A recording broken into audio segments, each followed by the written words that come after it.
Um, I, I have to be careful.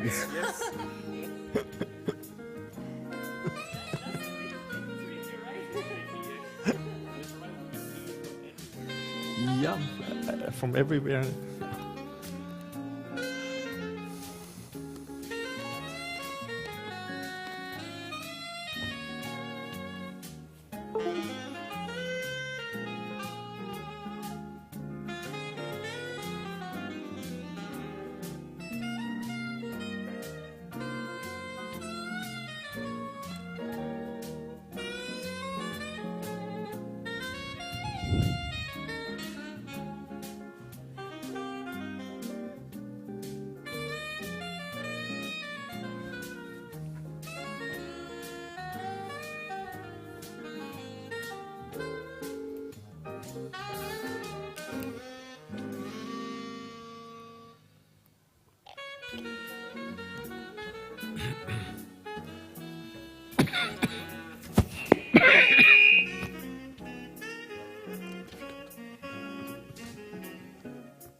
Thank you very much for coming after yesterday's party. For those who are online, you know that we are starting like 5 minutes late, but we will gain it. We have several presentations this morning. Yesterday we saw robots running in a circuit. We saw metaverse demos and many discussions on the future of 6G technology. And today we are going to see technical talks. I would say we have 5 speakers in the program. Practically, I would say that there are 5 keynotes because of the quality of them. So, talking about robots, our first speaker just is an expert on robotics, on the robot communications, I would say. But maybe, Joseph, you better introduce yourself and start your speech whenever you want. I give you the floor for this hype and hope for the 6G robotics. Thank you very much for coming. Thank you very much.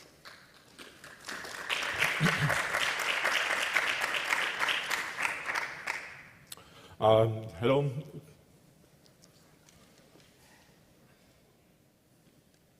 I have to press the button, right? Yes. Then it will start playing. Thank you very much for this invitation. I'm happy to be here, and I was happy to be here already yesterday to enjoy the talks. My name is Joseph Eichinger. I'm from Munich, and sorry for my German-English accent. I'm a member of Huawei since 2013 and working in this very nice research center in the center of Munich. I'm also a member of different organizations. First, 5G ACAA, maybe you know it, maybe not. It's an organization that aims to introduce 5G to the factories, to all of the verticals related somehow to factories. I'm also member of 16G Association, and yes, last week we had a famous event, our summit, where we had a lot of talks, really good talks, and also some demos. And I'm also a member of ZVEI, that's an engineering association, one of the biggest in Germany with 1,600 members, and here I'm a member of the steering committee for communication. Talking about robotic. Robotic is a kind of, in my view, it's a hype a bit, but we have also this reality. And maybe it could become a 6G killer application, in my view. But the reality is at the moment a bit different. We see robotic in factories, like you see here on the left. Can we have the pointer here? On the left diagram here, and you see year by year, and sorry for the small letters here because I wasn't aware about the small screen. We see here a very much increase of sales of this robotic stuff here. It increased. But we see also other robot types. And these are robots from different areas, not just in factories. But you also see here that it's slightly increasing year by year.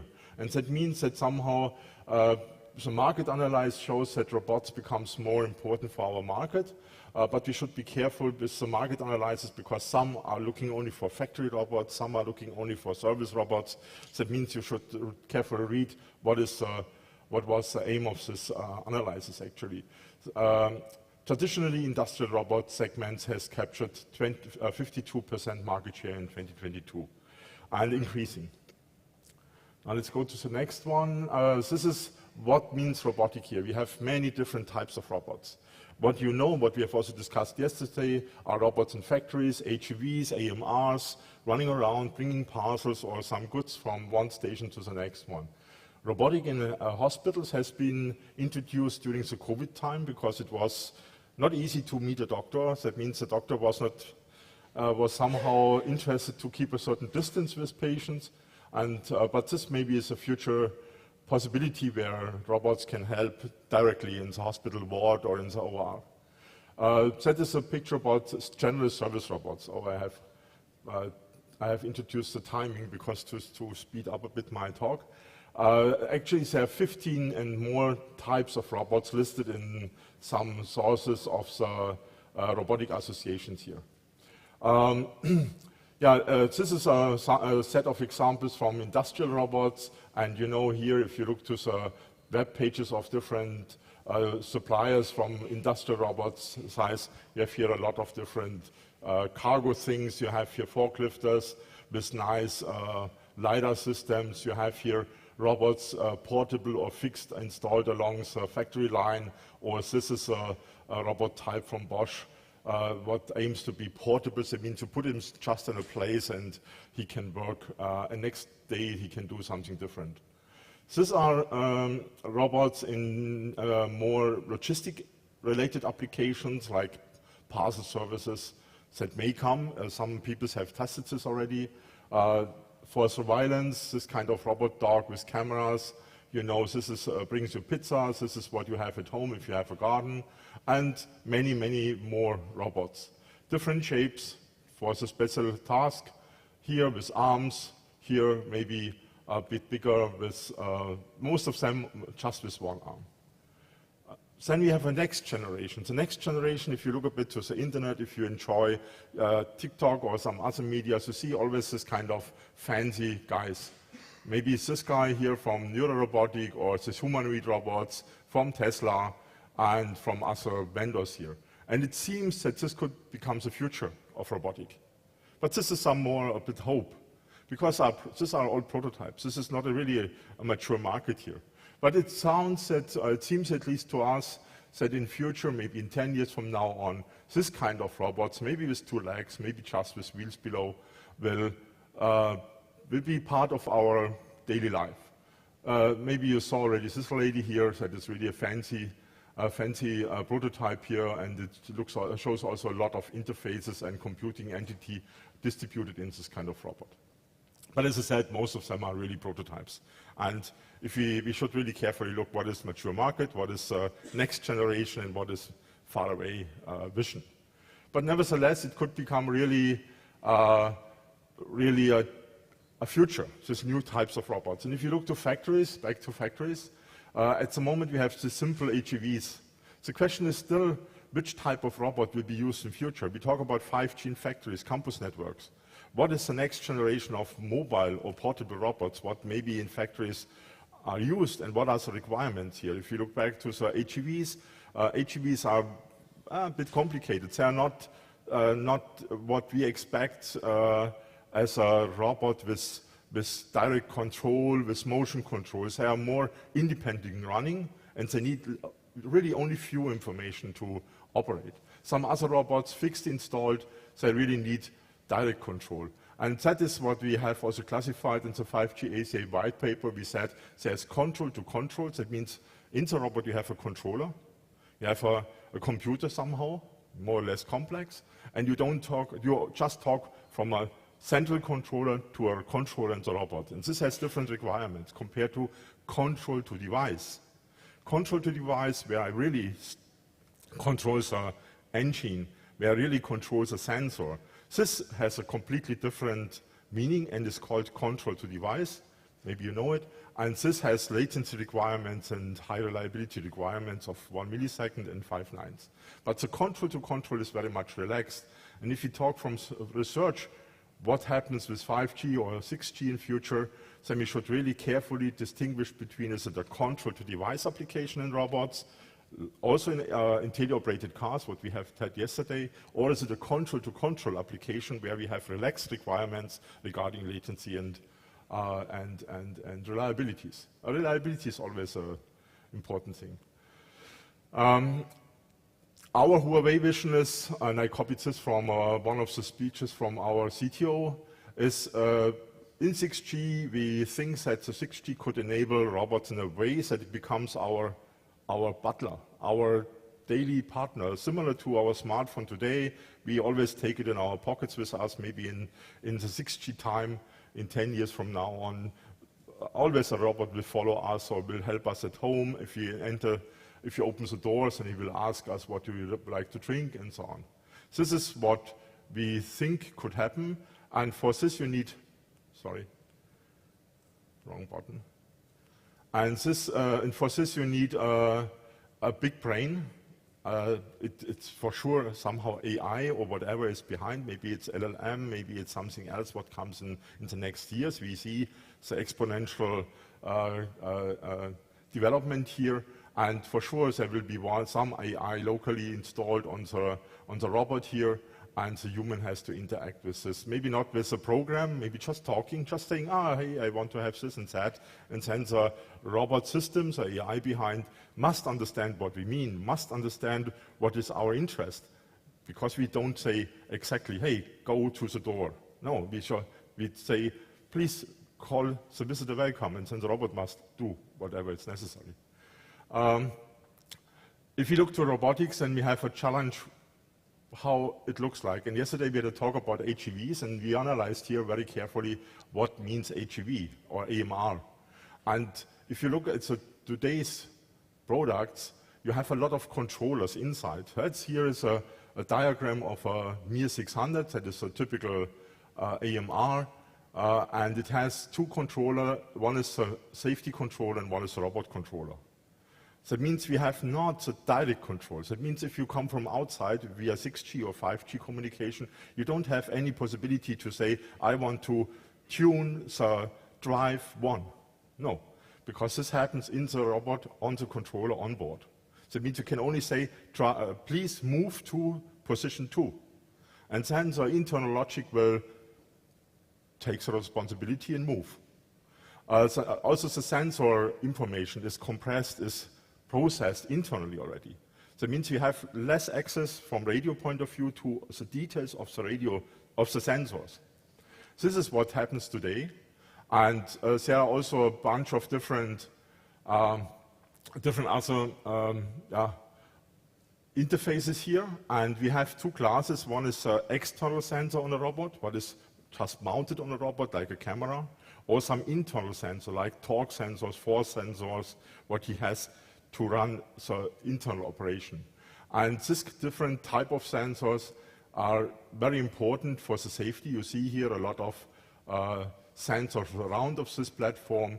They have cameras here to ensure that they are really all the time in a safe situation, and if you pass by, that nothing happens badly. And this happens in a very short time. This reaction time is very, very short. But for this safety purpose, we don't need actually radio, because this is a function that stays forever on the local robot. Because don't trust really the radio. Even if it is 5 nines, there are some missing digits at the end. Now the question, if you talk about ISAC and 6G sensing, the question is always how to connect the 6G sensing to this, let's say, architecture. Maybe the architecture may change in future, but how to do it. And how much information has to be offloaded or can be offloaded for a centralized processing somewhere in the edge, or what should stay locally.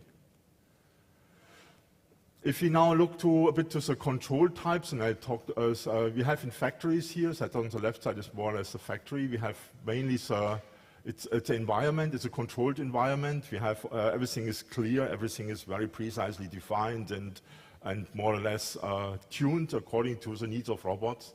We have here in the factory mostly industrial layer 2 protocols, Profinet or EtherCAT. Layer 2 means here really Ethernet level. We talk about this kind of Ethernet bridge or TSN, what we have also discussed yesterday a bit, and few control-to-control application, mainly going to the OPC UA level of control, and with a relaxed timing, what we have already discussed. That means here in the factory we have really, it's very different to service robots. We have direct control. We need for sure ULSC and TSN, and all of this stuff is, I say, less than 5 milliseconds. In service robot domain, what comes in future, what we saw on the first slides as a kind of view to the next generation of robots, these service robots have a different architecture, more locally intelligent, because they have to run in an unstructured environment.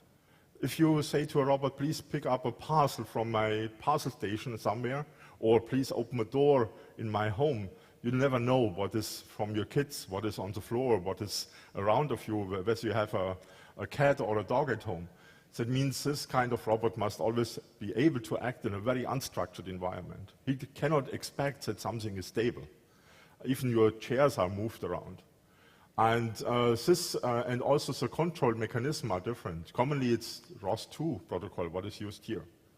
And ROS2 is not layer 2. ROS2 is on top of IP. And DDS maybe is used as a protocol to control the robots and to share sensor information. As this is completely different architecture and needs completely different communication mechanisms and has also different requirements to the communication.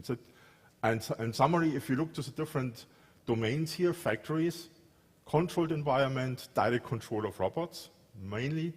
If it is a fixed robot, like in a factory line, it's fully direct controlled. Any millisecond is controlled. If it is a moving robot like HEV, even this has no direct control, it's more control to control.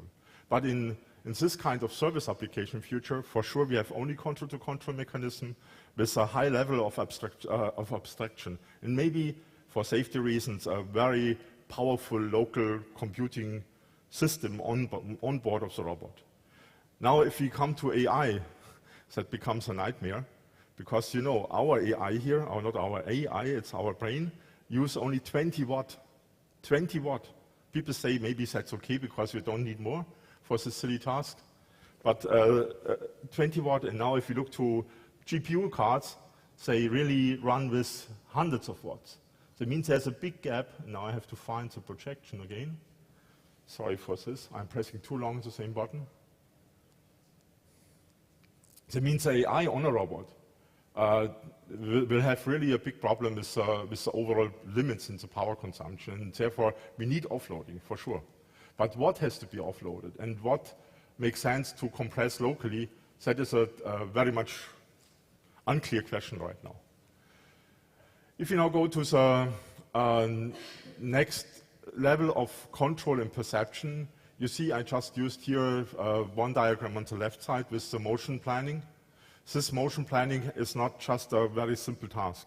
If you have a robot with arms, then it must run to somewhere, then he has a task to pick something up. But if we cut down this structure, this entire use case, we have a lot of small pieces, motion of the big cargo, motion of the arm, motion of the hands. So this kind of planning is not a simple planning, like with the HEV or AMR, you say, okay, go to point 2, and then meanwhile you pass by point 4 and 5. This is a very simple thing. Also from the observation, from the perception here, each service robot has cameras, that's for sure, that's my belief, each at least one.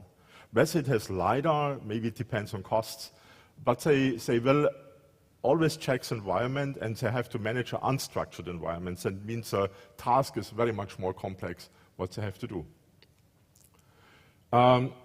This is a follow-up slide from about this kind, we called it atomic functions. As in our white paper, 160 white paper, we are talking about cutting down use cases in small pieces, and each piece is an independent function. And this independent functions, a set of that, can be used to compose new use cases.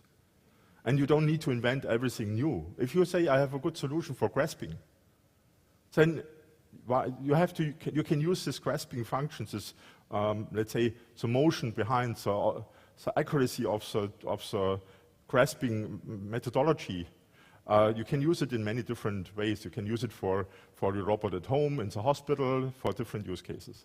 You don't need to analyze it always again and again. And I don't like this kind of use cases in many of the projects. I have a use case, robot-to-robot collaboration. Okay, what does it mean? Just coming close to them and say, hello? Or do we have two hands to do something? But that means first we go closer, then we identify, here's a robot, a partner, I need help because I cannot handle this object alone. And then what must he do? He must find out how to take this object. Is there a handle? Is there no handle? Or if there's a handle, what is my grasping strategy of a robot? And all of this micro or atomic functions can also be linked with let's say, a AI brain. And this parameter, this model of AI brain can also be shared with others. If you find out by learning a robot, that is the best way to grasp this microphone, then I can give it to the next robot as an information just simply by sharing this model. And this will accelerate also the use cases here. And so this kind of cutting down use cases in small functions and small sub-functions and analyzing carefully what does it mean and how to reuse these functions. That I guess is a very important strategy what we have to follow, also from communication point of view. Here is a bit in public scenario. As a robotic in factories are nice and a big challenge for us as researcher with the latency, with reliability. It's a funny playground. But actually the market size is very small. And if you look to a bit of business what mobile network operators want to have, it's a big business, not tiny business. And if you look to supplier of devices, we found out that the big problem why 5G is not really progressing in industry is because the devices are not available, industrial-grade devices. And why? Because the market is so small. And if the market is small, devices are costly. If the devices are high cost, nobody buys it. Market is not starting. And this is now the chicken egg problem what we have in the factories. That means what we have to look to is a bit, where is the market for our solutions? And one of the market is simply, let's go the robot outside. Let's go the robot in a public domain. But then we have additional challenges. How to operate a robot in a street, like here in Valencia. How to go to the supermarket to help elderly people maybe. And this is what most of the cases are not really in detail analyzed. We always look to this factory tiny thing. Let's open our mind for 6G and look a bit more to the bigger picture and where is really the big money.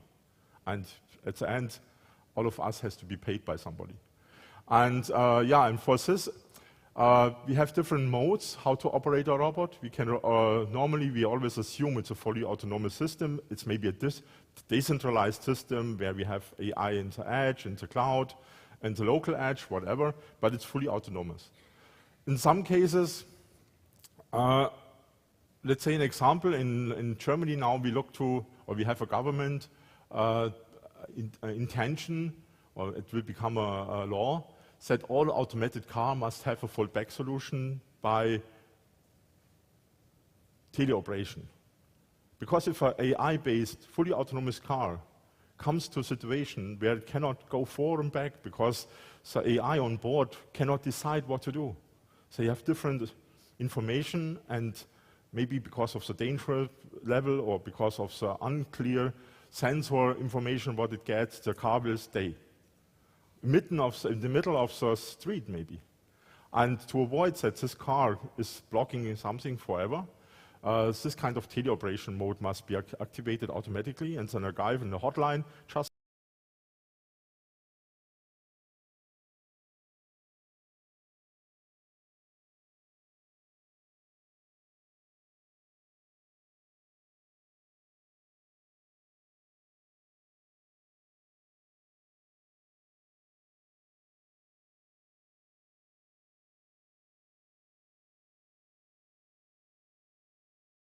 want to allow somebody else to press the reset button. No.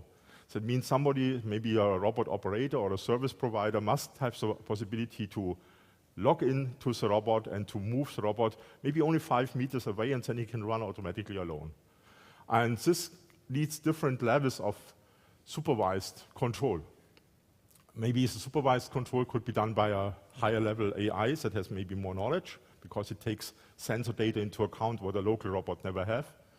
Or still a human takes over, looks to the cameras, analyzes the sensor data, and guides the robot to the next step. Teleoperation with direct controls, that means tiny teleoperation. I tune the arm to the left, I rotate the wheel to 10 degrees left, right. I never believe on this one.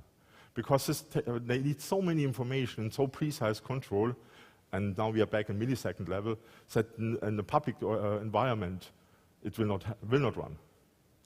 That means we have to look more what means teleoperation for this kind of robots and down to full automation here. If we now go to AI, here we have the local sensors, what I already mentioned here. We have a lot on robots, not just one. There are local sensors. Then we have also local computers for different reasons, safety reasons or other reasons here. And we have a robot application on top, locally.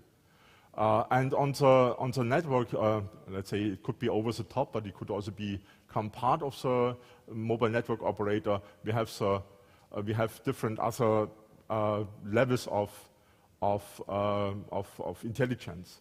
But what we have for sure is we have a trusted network in the robot, at least from a manufacturing point of view, it's a trusted network. And we have a trusted communication network with operators. Because you have a contract, you have a SIM card, you trust the operator to some extent, otherwise you will not give your data to this guy. For maybe the service robot, robotic provider or robot supplier, maybe you have also a trusted relationship, you trust this guy. But to somebody over the top, what is maybe a Google or whatever, how many trust do I have to this guy? It could be that I have a good contract. But it could be also that I have issues with GDPR because you have a camera of a robot. How can you share the data with somebody outside of Europe from legal point of view? That maybe comes in a tricky issue here. And that means you have a trusted communication network, and what we now need, if we introduce sensing, integrated communication sensing with 6G or with 5.5 or 5.9G, then we have also to accept that this guy has sensor data, and we should consider a trusted sensor network. That we go in a relation with the provider, with the MNO, with Orange, with whatever you have here in Spain, in a trusted relationship, similar to the communication. We trust the sensor information, what he can provide to a certain service, and then altogether we have a trusted robot network, and we have a trusted sensor network. And that is actually the next level. If we distribute AI in the local edge, if we distribute AI here, maybe in somewhere in the operator network, or if we just use AI as a service from this network, then we have also to go into a trusted computing network. So it means all in all, we stay here with trusted robot networks, and we extend it to somehow a trusted communication, sensor, and computing network, including mobile network operator.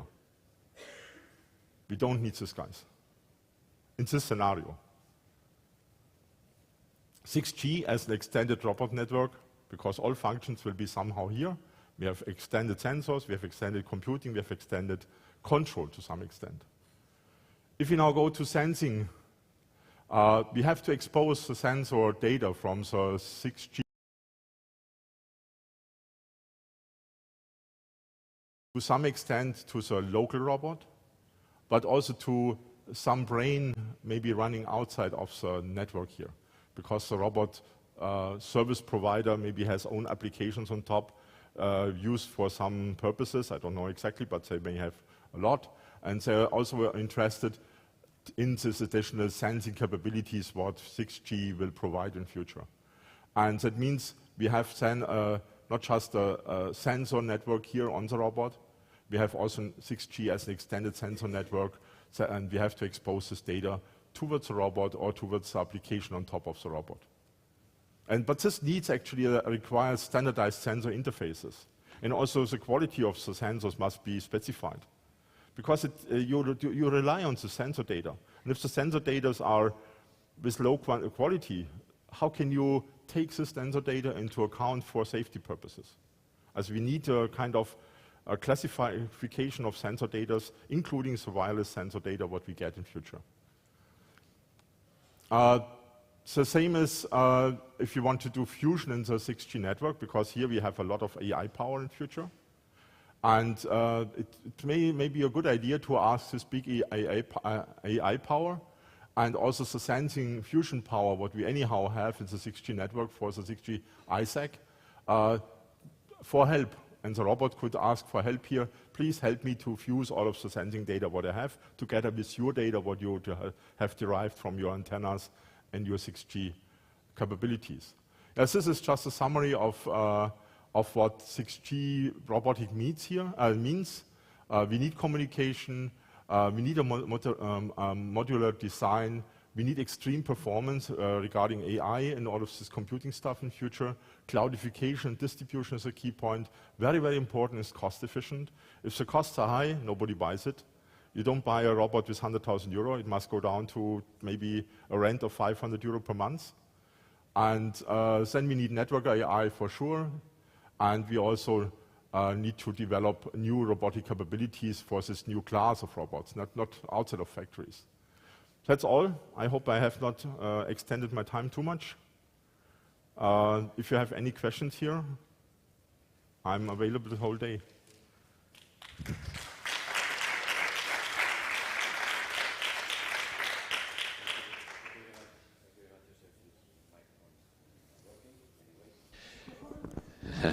Yeah, thank you very much. Questions from the audience? I have some in the chat online. I have a question from the online. I try to transfer it because there's no way to be bidirectional. Yeah. This is about the frequencies for, you have mentioned, I can complement it. You have mentioned the industrial robots and the moving robots, like a different, I would say, families or use cases. And at the very end, there is a clear difference between the two markets, like it was in the case of outdoor and indoor scenarios in former networks. The question is about the frequencies. Do you guess that there will be different frequency ranges used for moving robots compared to those for industrial robots? You mean frequency bands? I hope I translated the question properly. Yeah. You mean frequency bands? Frequency, radio frequency bands. Frequency bands, yes. Not control frequencies. No. It's more frequency bands. If there is, in my understanding and completing the question, if the person online. I think it's different in different countries. If you go into countries, maybe it's a good example for the automation. In factories, you have in some countries so-called private bands or non-public networks with own frequencies, good or bad, I don't know. And in some other countries, you don't have it. But that means in other countries, you have anyhow to ask your operator, let's say in your mobile network operator, to deploy a network in factories, and they give you the license or the share of the frequency bands, what they anyhow have got from the regulator. In Germany, it's a bit different. You have own frequency bands in factories. But in public, you need to use public frequency bands because you need roaming. You need handovers. You need all of this fancy stuff, and not just in a tiny environment, in a controlled environment where you have everything under control. You also want to go to different shops. You want to go to the underground, maybe with robots in future, or he should support you here. And that means he should be able to run in all situations perfectly. And that means you need a mobile network what is always available. And hopefully we will have 100% coverage with 6G. Now we have maybe 60% coverage with 5G. Let's hope that we get 100%, and then we can use these public frequencies. Okay. In slices or whatever it is in the detail. Sure. Okay, thank you very much. No more questions? Thanks. Thank you, Joseph. Thank you. Yuri Murillo from I2CAT will explain us the projects that they have related to Unico 6G program, and in this case, presentation will be a bit longer because they have plenty of projects to explain. I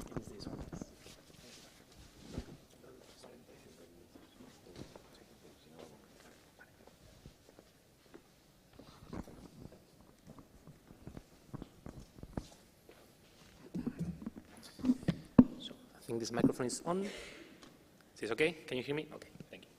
Well, first of all, thank you very much, Narcís, for inviting us to provide an overview of the different projects that we are running currently at the Unico 5G 6G program, or the first phase.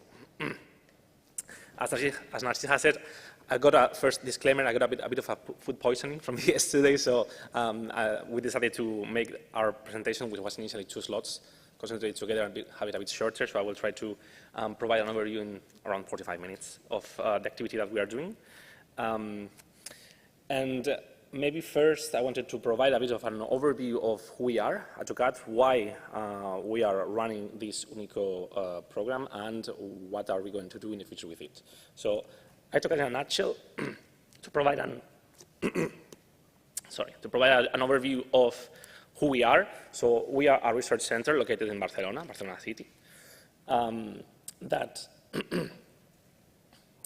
takes technological challenges and focuses on R&D projects to be able to generate knowledge out of it. But this knowledge is not only consolidated in the forms of publications and papers, and that's it. We really are impact-driven, and we really want to make sure that this knowledge arrives to society and is implemented in society in three main sectors. First is to serve the society, to make sure that our innovation, our knowledge is really dedicated to serve society, but also impacts the public, the private sector. For we want to help industry with our innovation, and we also are focused on collaboration with the governments, because in the end the government is the one that is able to create the policies to make sure that this knowledge is transferred to society and it really is answering the requirements from society. We have a board of trustees formed by universities, public administration, and companies related to the vision of impacting these three sectors that I was mentioning. And you can see there, so the president of AutoCAD is Laura Villagrà, the consellera de presidencia. The vice president is the rector of the UPC, and we have the main universities in Barcelona, in Catalunya, covering the IT sector, but we also have private companies, Vodafone, Orange, Telefónica, Parlem, Mediapro, Fujitsu, Cellnex, Cisco, and Juniper. The idea is that we have this board of trustees to make sure that we don't deviate from the needs of society in our research. We have several research and innovation areas. You can see there in the heptagon, in the outer side of the heptagon. The main one related for this Unico project will be the smart networks and services. We do research in 5G, 6G, IoT. And then moving clockwise to the heptagon, we also have a research area focusing on immersive technologies, which Mario is here, that deals with holoportation, volumetric video, and such.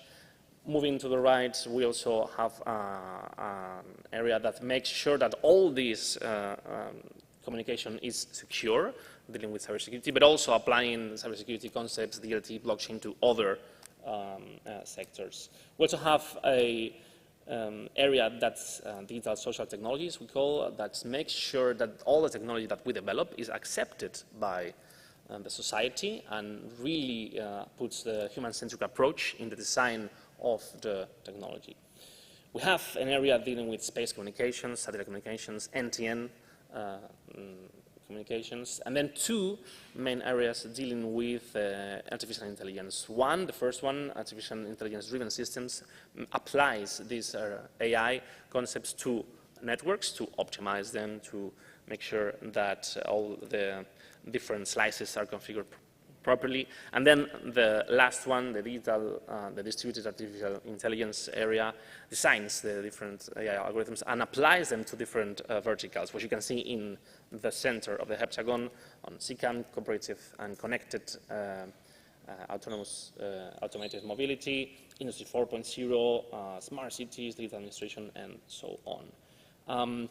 A bit of an update of where we are currently. We are having currently around a bit more than 200 people in our research center. We have 40 PhD researchers and 18 pre-doc researchers across 23 nationalities, with a gender balance around 30%, which we are, of course, looking on improving.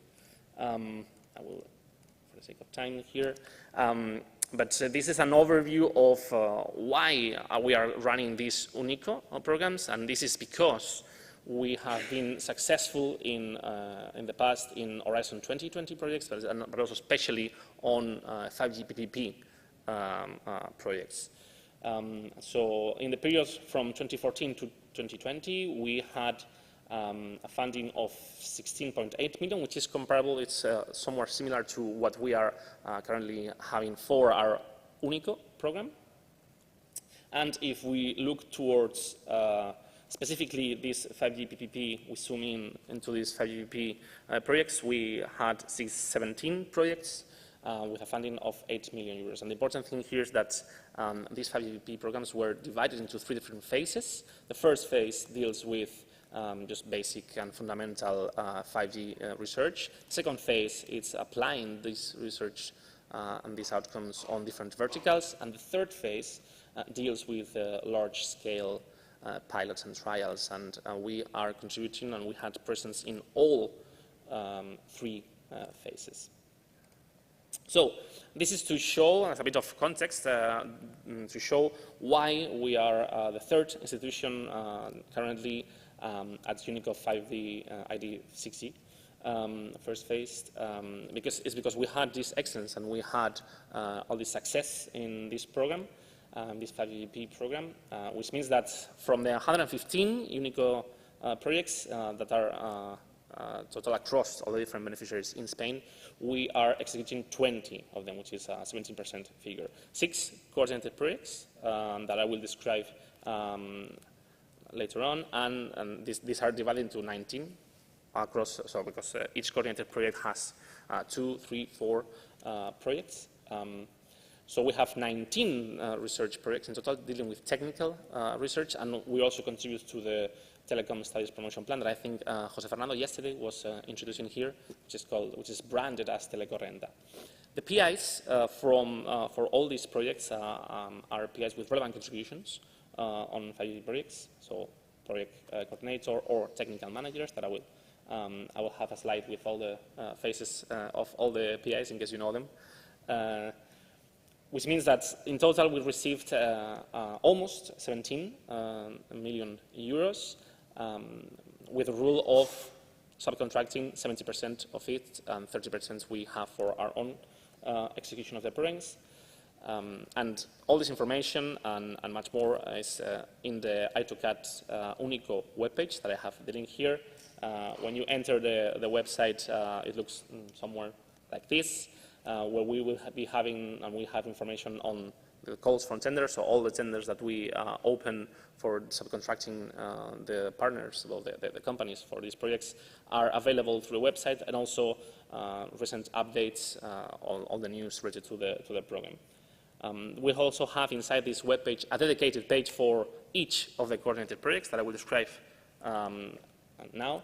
As an example of one of the projects and the kind of information that you can find on this website for each project, you have an overview of the project and the different sub-projects that are part of this one. There's some news related to blog posts or workshops that we organize for each project, events.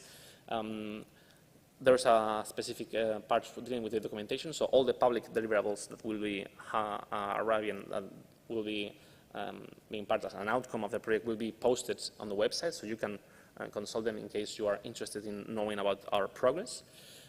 We also will be having some information on the testbed, the different infrastructures that we are currently having, a specific parts dedicated with talents, so on hiring personnel for these projects, and then a bit of a contact if in case you really want to discuss something in detail with the PIs or any person related to specific projects.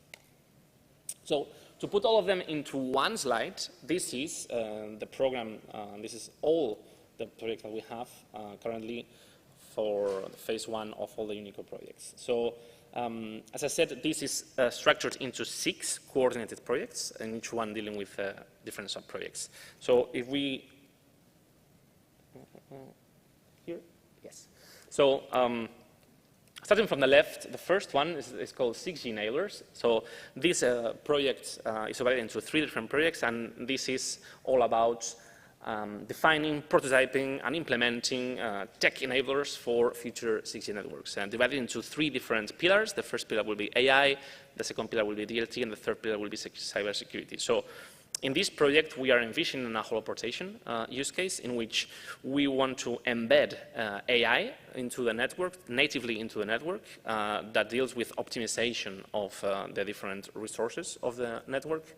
And it will also introduce the concept of the marketplaces, so the concept of many users sharing different resources of the network, different slides of the networks, mobile network operators providing these services, users being able to obtain these services, and all of these being exchanged in a distributed way, in a secure way, in a trusted way. And speaking of trust, we also are dealing with cybersecurity in this project, making sure that we have a trusted and trusted network, and that we embed privacy and security by design in this network. So this is an overview. I will go into a bit more detail later on the 60 enablers, and I think, yes. So the second project that we have is 6G SatNet, and it deals with NTN systems and satellite communications, with the idea of implementing NTN technologies inside the core network of 5G, 6G, because right now all the NTN is a bit outside of the core. It deals with proprietary solutions, so we want to embed these NTN technologies inside the core network. We also are dealing with AI concepts to optimize these satellite communications and these satellite links. We also are dealing with the concept of SDN over satellite and making sure that we have flexible and reprogrammable parts of the network, but also in terms of satellite payloads. And of course, again, we also make sure that all these communications and all these networks are secured by design. We contribute into 3 different segments here. There will be the ground segment, the space segment, and the service segment that I will describe later on. Moving on to the third project will be the 6G Twin Road, and this is the project that involves CCAM and involves mobility. So the idea here is that we want to study several V2X communications. We want to study network slicing to make sure that all the different requirements from V2X communications are met by the network. And we envisioned several use cases dealing with remote driving, dealing with network optimization to enable these services, with the focus of having a digital twin operation, having a digital twin built around mobility scenarios to simulate the pedestrians, to simulate the network, to simulate the mobility of the different vehicles, to predict what is going to happen and be able to apply this information in our optimization of the network. This is subdivided into 4 different research lines. The first one dealing with AI-driven networks, applying this AI optimization to the V2X network. The second one is aligned with road traffic operations and making sure that we provide these traffic management centers all the information from the infrastructure to make sure that all the different decisions in terms of traffic management can be done properly. And the third sub-project deals with vehicle sensing technologies. So basically extracting all the different information from different sensors allocated in the vehicle, but also in the infrastructure, sensor fusing all these to make sure that we provide coherent information to the AI part and to the traffic management center. And the last one is just, as I said before, dealing with implementing digital twins with all this information. The fourth project is called Open6G, and it deals with the concept of Open RAN technologies, an Open RAN architecture, and to open up the network to different users. And here, of course, the concept is that these networks are going to be extremely difficult to manage. And we want to apply AI and want to apply automation to optimize different patterns of networks that will be difficult or will be impossible to do by hand, basically by a human. We also implement here 2 different technologies that deal with wireless sensing to make sure that this architecture of Open RAN implements and has all the different sensors into the network, and we have simultaneously communication and sensing in our network, but also, and we also implement the concept of RIS, of configurable smart surfaces, to reduce the number of antennas in the network and to have AI algorithms optimizing them. The 5th project is called 6G Smart, and this is the project that deals with Industry 4.0 and also deals with robotics. That's an overlap from the previous presentation. And it envisions private 5G and 6G cooperation and integration of these two networks. It envisions use cases for industry dealing with time-sensitive networks, the cloud continuum concept of having your network intelligence distributed from edge to cloud and having this continuous spread of intelligence in your network. And here we also are having the definition and the optimization of the network to deal with extreme KPIs and zero-touch automation. Again, a bit of an overlapping from the previous talk to make sure that we have really time-sensitive, ultra-reliable KPIs in our network. The last project is called 6G Open Version. It's divided into two projects, and this is a project that envisions a set of 5G 6G test beds that enable both all-portation services, holographic communications, but also XR technical enablers. So it's divided into two different sub-projects, one dealing a bit on the different services on holoportation that can be introduced in our network and having this platform as a service in the network. And then the other one deals with the network part and how to enable the network to be able to support these XR services. This is a bit of an overview of all the different projects that I will describe a bit more into detail next, but we also contribute in the Telecorrenta, in the Telecommunication Studies Promotion Plan, with several transversal activities. The first one dealing with communication, marketing, digital presence. The second one dealing with workshops for undergraduate students. We'll be having a workshop from the 4th to the 8th of March, inviting international students to show them around, basically, to show them the EduCat and the Barcelona ecosystem. We are also having an activity dealing with attracting international talents. So basically, we go to several conferences and fairs, and we promote our activities to attract talent. We are leading this activity that is around formalizing agreements with Latin America. So we are currently exploring different universities, research centers from Latin America, and exchanging best practices on their talent attraction programs. And then we are also organizing international summer schools. We'll be organizing one next summer.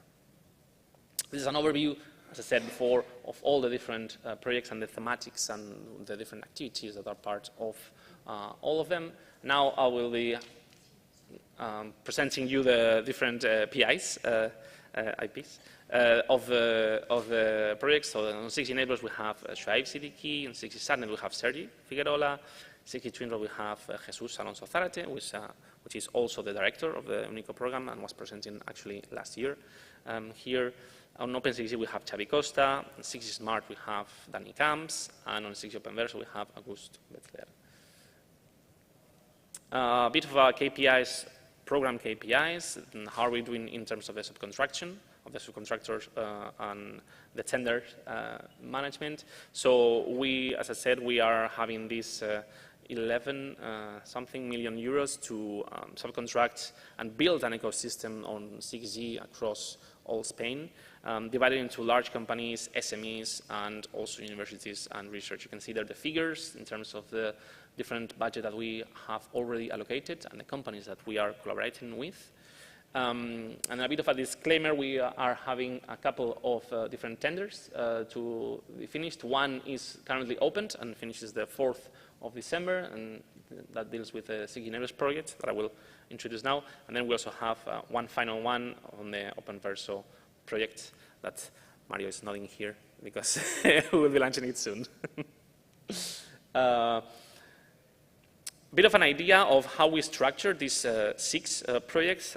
We structure them into basically two groups. The first 3, 6G enablers, 6G standard, and 6G twin road, are dealing with building these technology enablers for 6G networks, while the remaining 3 of them are dealing with applying these technologies into different verticals. So that was the idea of dividing this talk into 2 different sessions, one dealing with the technology enabler definition projects, and the second one dealing with the different projects dealing with verticals and applications. So moving on, I will introduce all different projects as an overview and providing you with some of the outcomes that we are currently having and who is responsible for doing what in each of the projects. So as I said before, the 6 enablers project, I added a one-liner for each of the different projects. So the 6 enablers project is so basically the main outcome will be designing and prototyping 6 system-level architectures through key technologies dealing with AI, ML, DLT, and cybersecurity. So the first project in here, the one that deals with AI, ML, is basically making sure that we have native AI pipelines in 6G networks. The second project, the one dealing with distributed ledger technologies, envisions distributed telco marketplace using DLT technologies. And then the third one, dealing with cybersecurity, is a project dedicated towards building a security and privacy and trust unified management plane.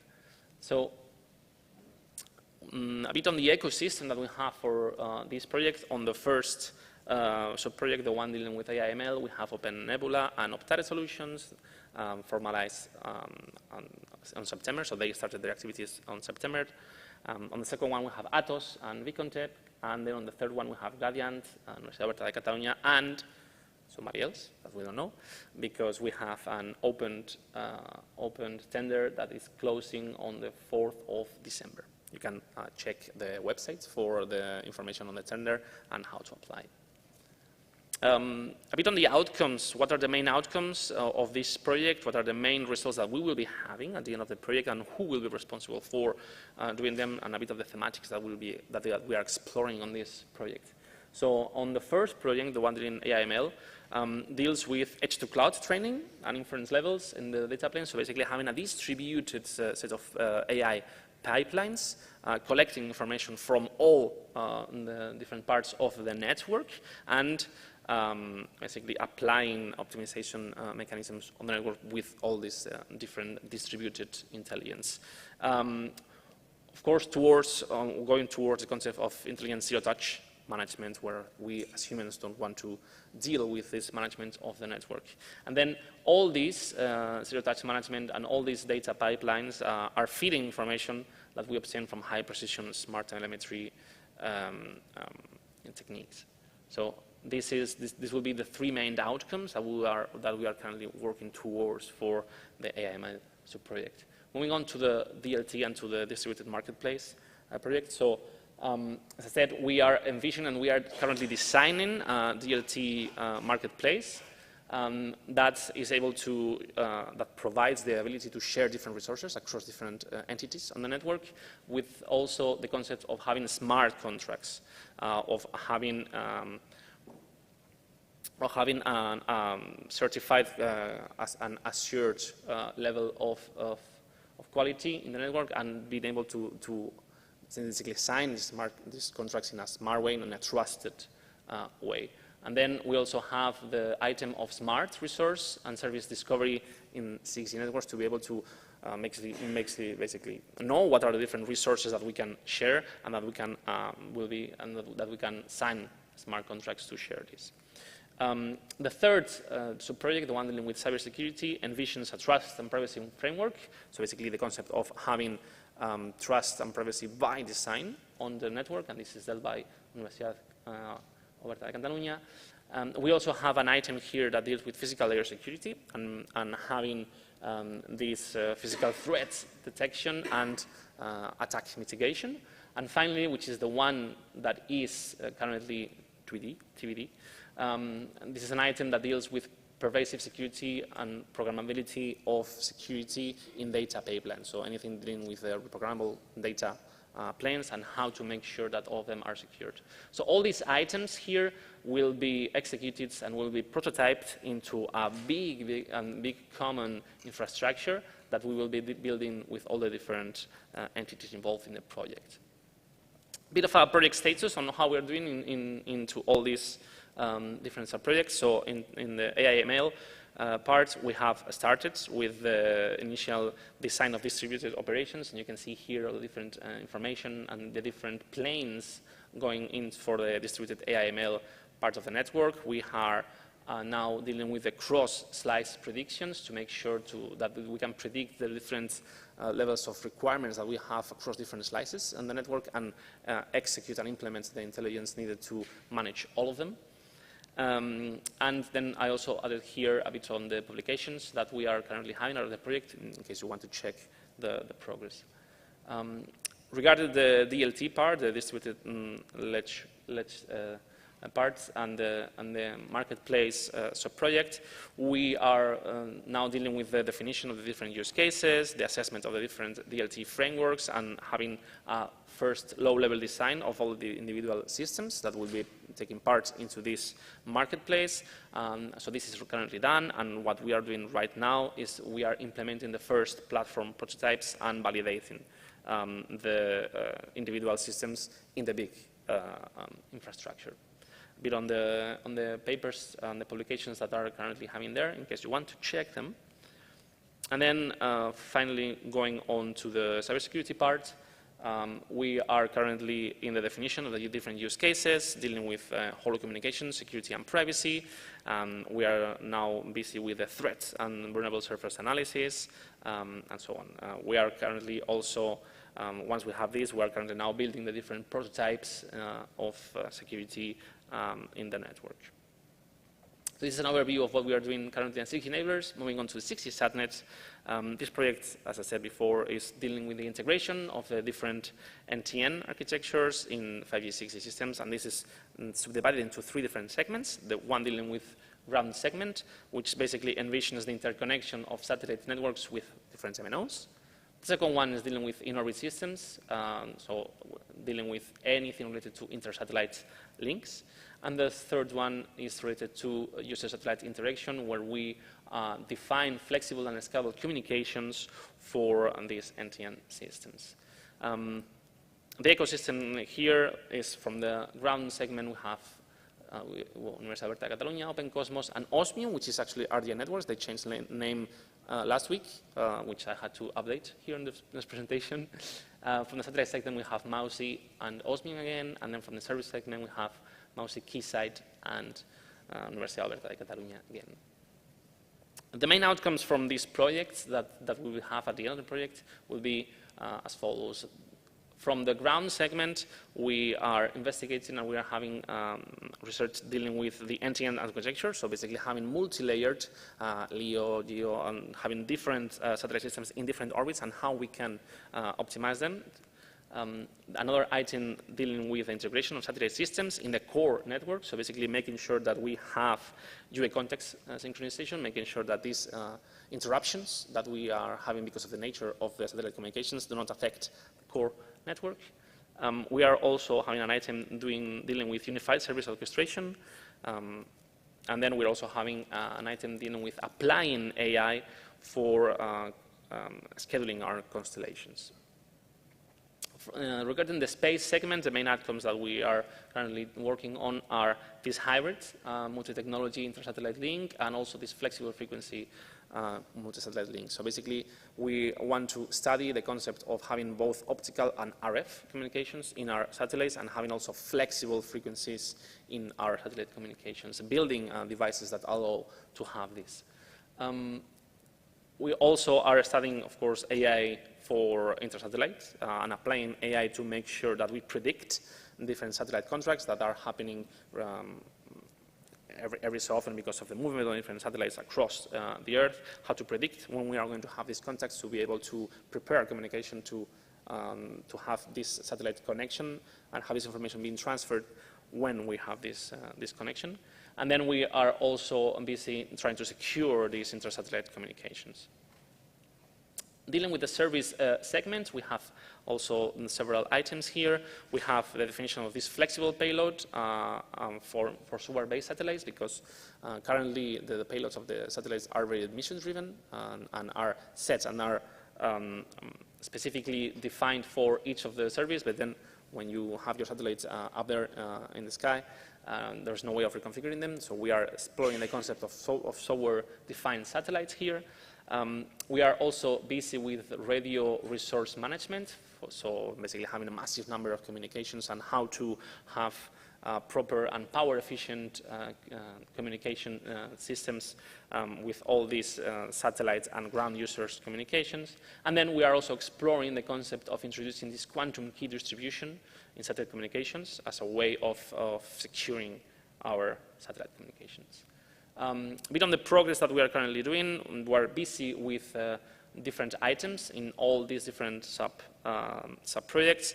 We have the core network prototyped already. We have our unified service orchestrator with the scenarios defined, and we are developing right now in our testbed this solution. We are also having our AI-based constellation scheduler completed, which we will be deploying also now in our testbed. Regarding the satellite segment, we are busy with simulating this hybrid intersatellite link, which combines this RF and light communications, and we are also having preliminary results in the AI-based inter-satellite link.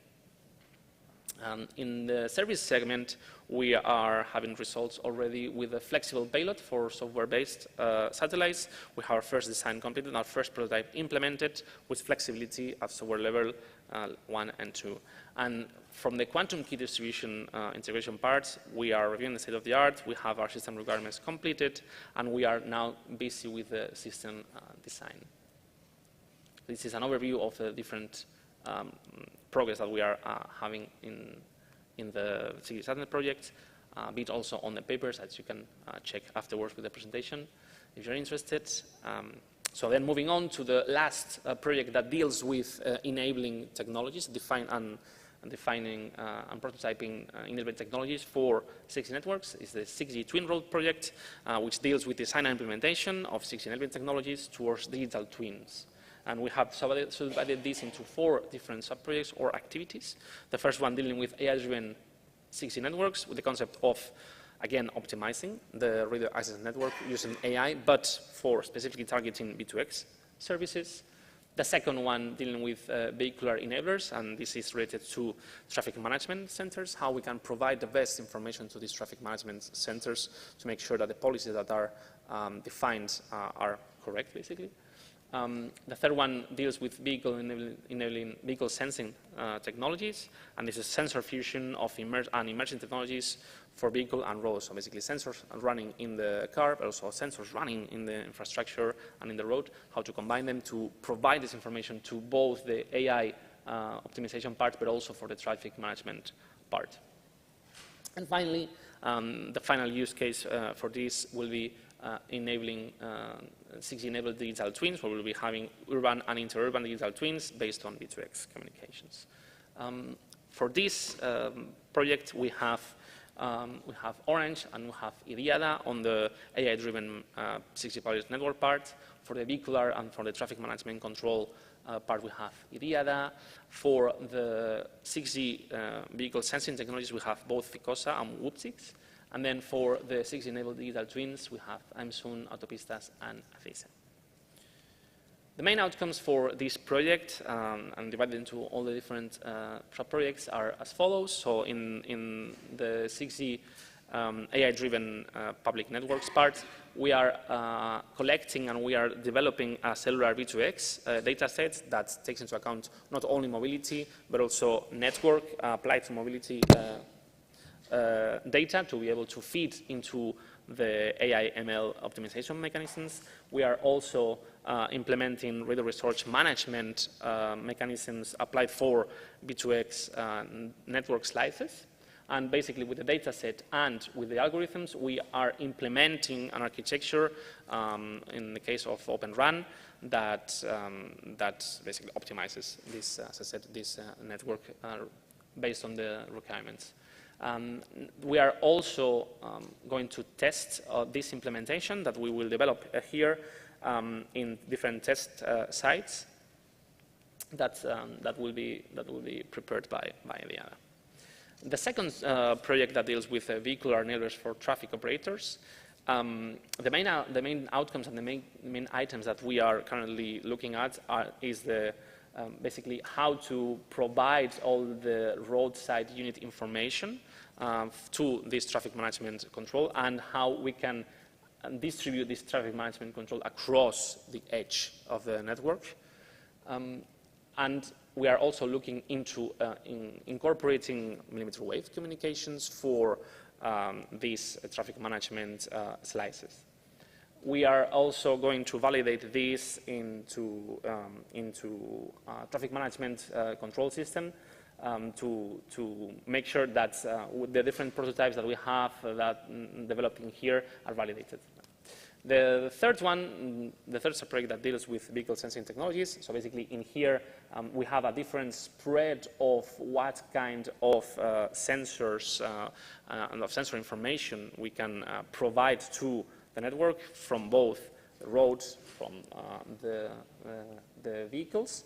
And we are basically having here different sensor fusion data that we are going to feed into an AI-based processing algorithm to be able to develop real-time and multi-target and multi-camera tracking of objects in the road of other vehicles.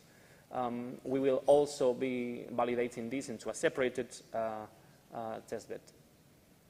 Then finally, the project dealing with 6-enabled digital twins.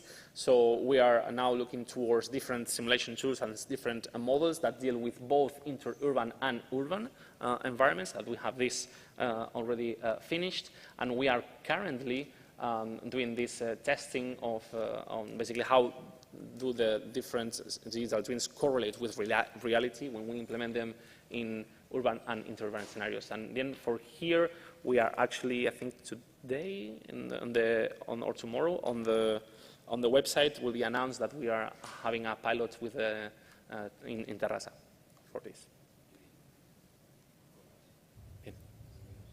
Yeah. Vull 35 minuts. Venga, va. Okay, so basically we are now busy with use case definition on all these different sub-projects because for the sake of time, I'm being told to wrap up. So the project dealing with Open 6G, basically deals with Open RAN networks and basically implementing this AI optimization applied to all Open RAN networks. But also we are having two additional items here.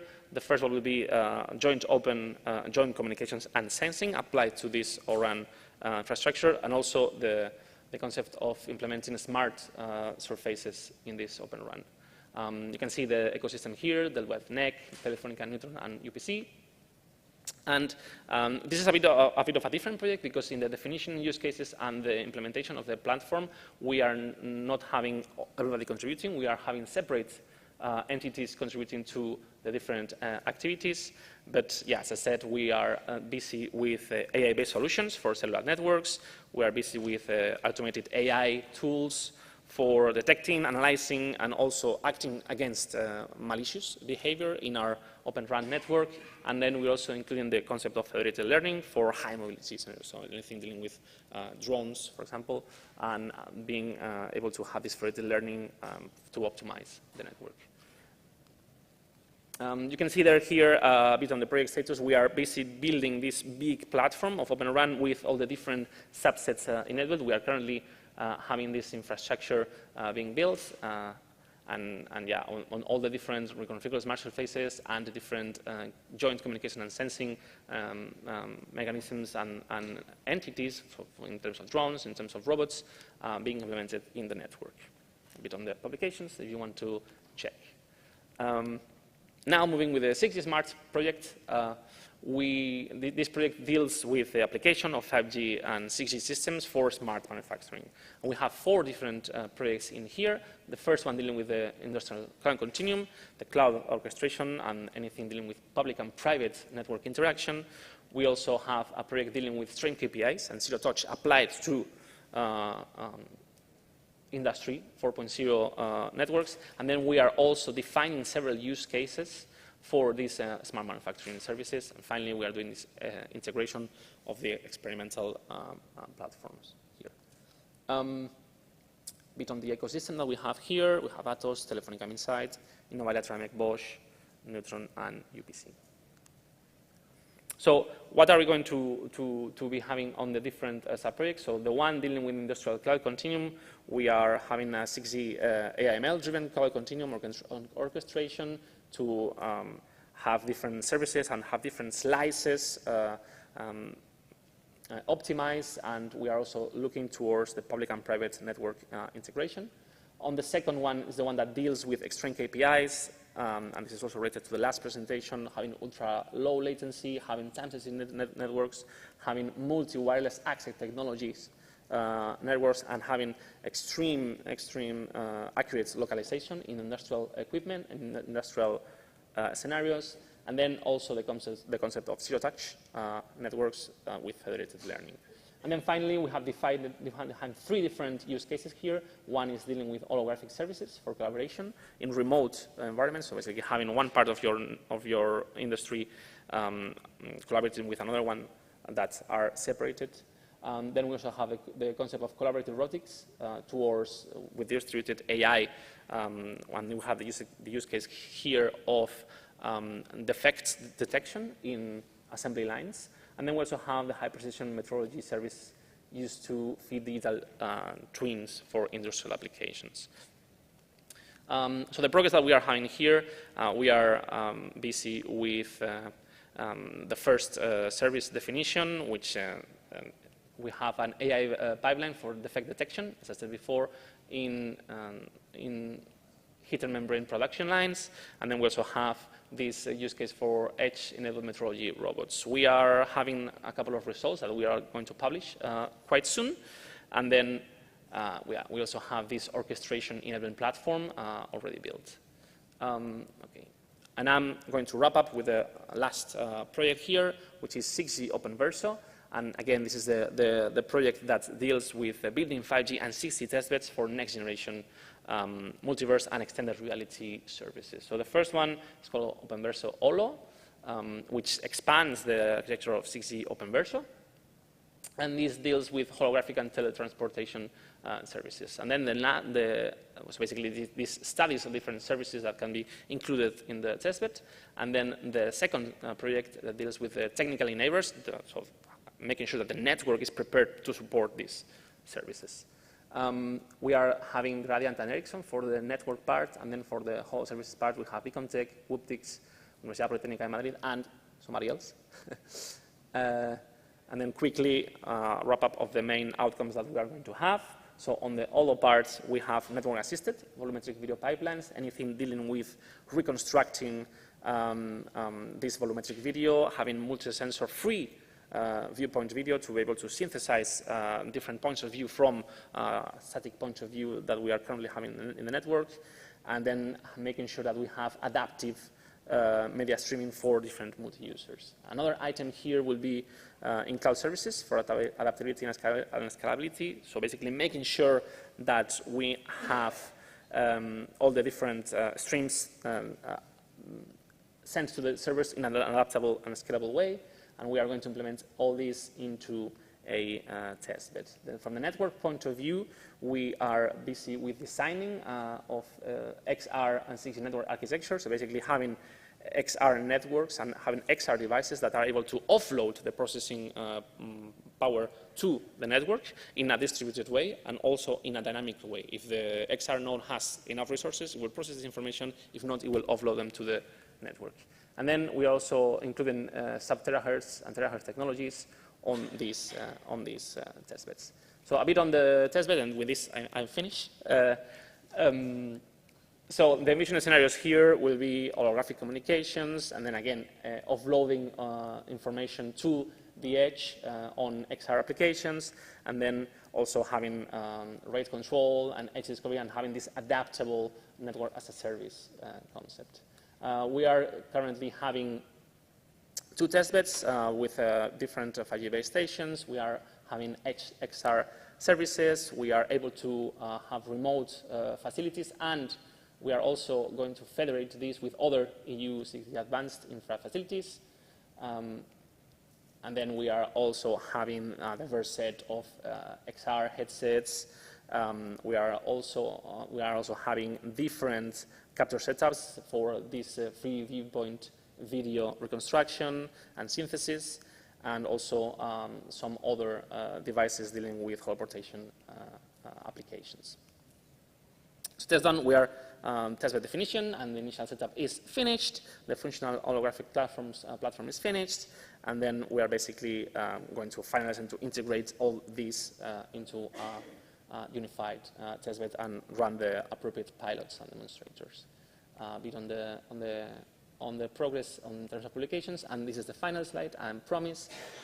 Dealing with testbeds and dealing with, talking about testbeds, I wanted to also include here a wrap-up of the different projects that we have been awarded dealing with the second phase, the one dealing with infrastructures or Unico. So we basically have a subset, or we have 5 projects being awarded to us that accounts to up to 10 million euros, which the idea of we have a distributed set of testbeds across the territory, and the idea using these calls is to integrate it into a large infrastructure with different 5G, 6G testbeds all interconnected into a large infrastructure.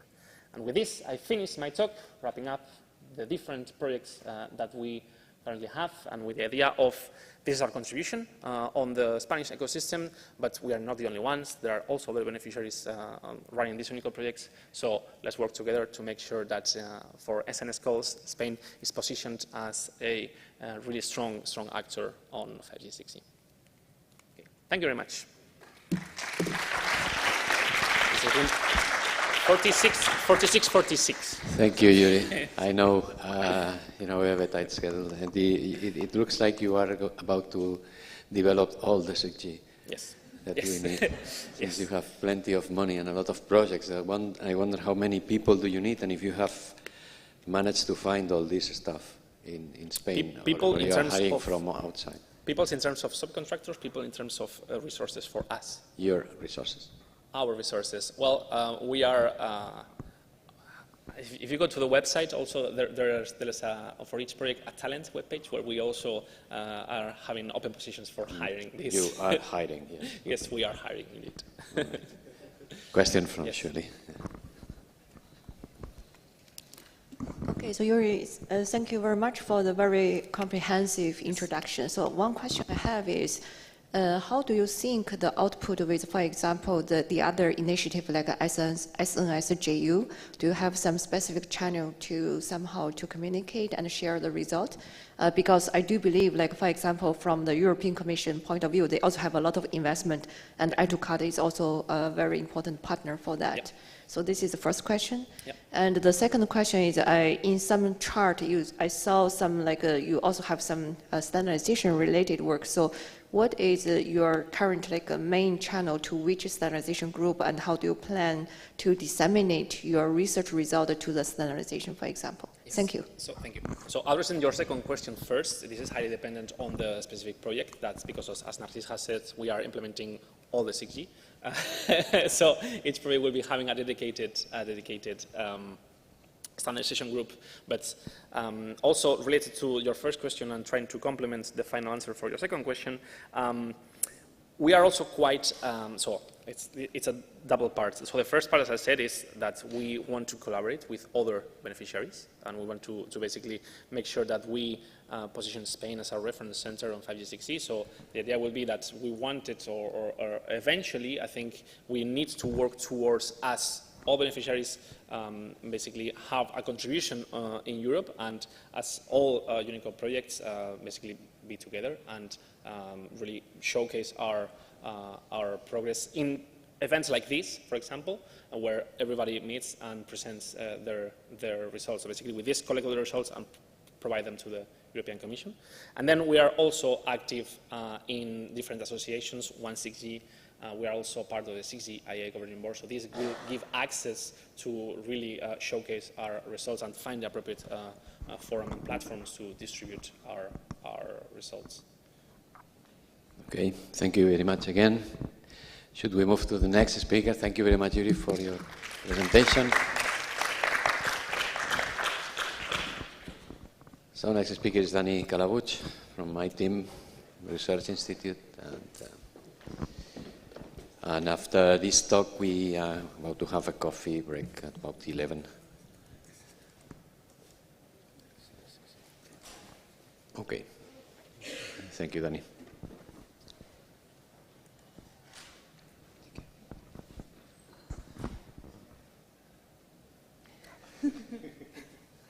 Okay, so good morning. Yes, we're almost in the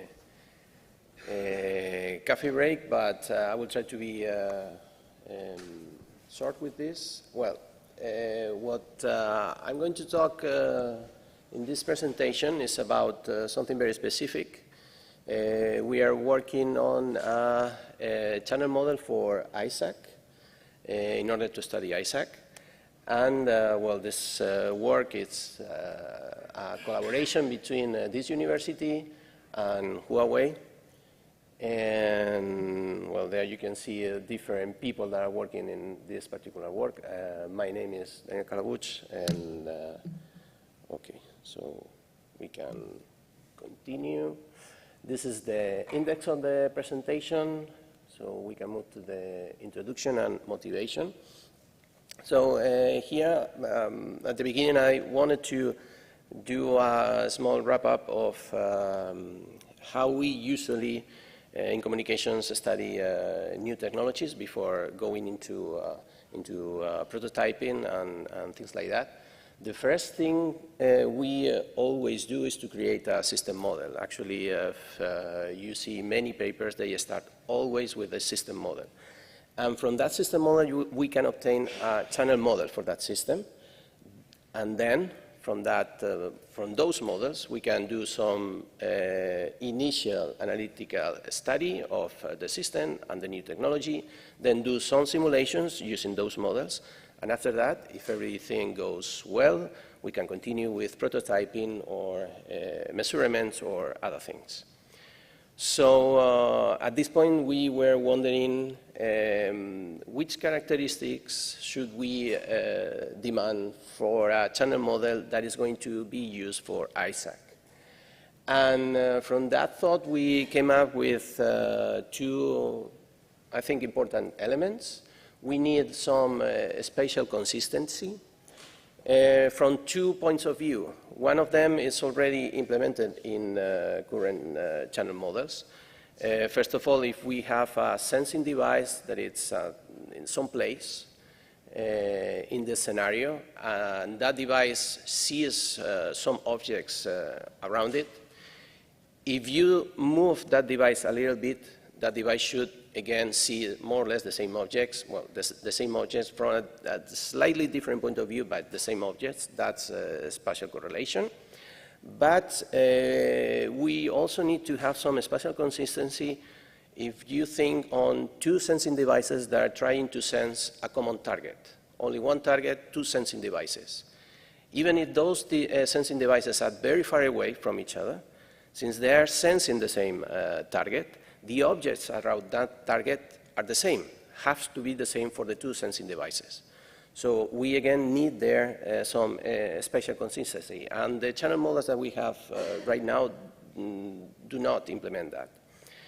Another important point here is the correlation between the communication and the sensing channels. So if we have a sensing device that is also transmitting to a UE, the objects that are around that transmitter are the same objects in the two cases, in the communication and during the sensing. So we have to maintain that type of correlation too.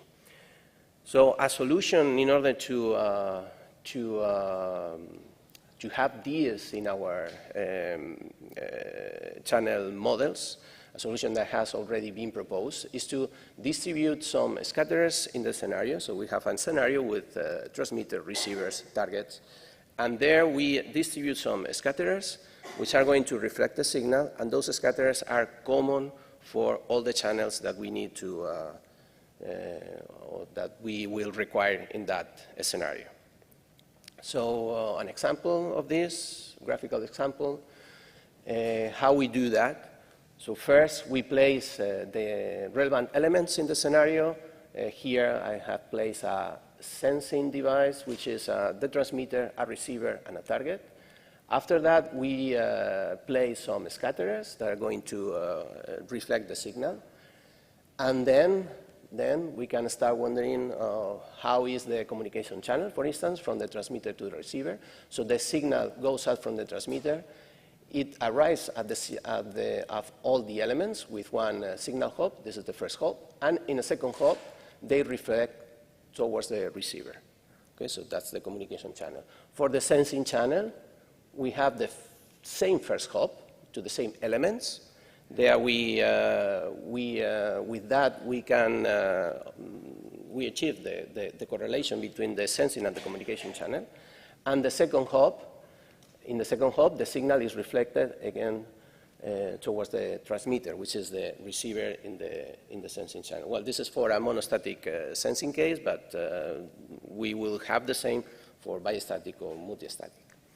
Okay, one thing about this approach is that we may wonder, why are we using, in the two cases, only two signal hops? Why only two signal hops? And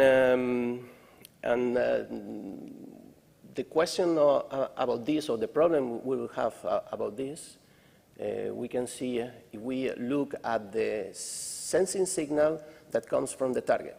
This is the element that we want to sense from the transmitter, and with this model, we only have this path, only one path coming from the target to the sensing device. And is this what will happen in the real world? Or the signal that arrives at the target is going to spread throughout the scenario and then reflect from other points. So something like this, okay? But in order to implement this, we need more than two hops. We need three hops. And obviously, if we consider the case of three hops, we have the other direction. So the same arrows, but with the arrow with the head at the other side of the lines. Okay. Okay. So this can be a solution, but then if we look at this model, we see that we are considering this path, which is quite large. So why are we considering this path in this model with three hops and not this other path, which is shorter? It's also three hops and it's shorter. Is not the transmitter going to receive more power from this path than from this other path? Okay. So now, after thinking about that, we start thinking on how many hops should we include in the channel model in order to model accurately the amount of power that is received in the case of sensing and communication.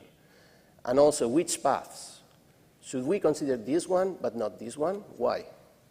And I think that we thought is that could we include all the paths and all hops in a scenario like this? Because if we can do that, then these two first questions are not necessary to answer. We can consider all of them.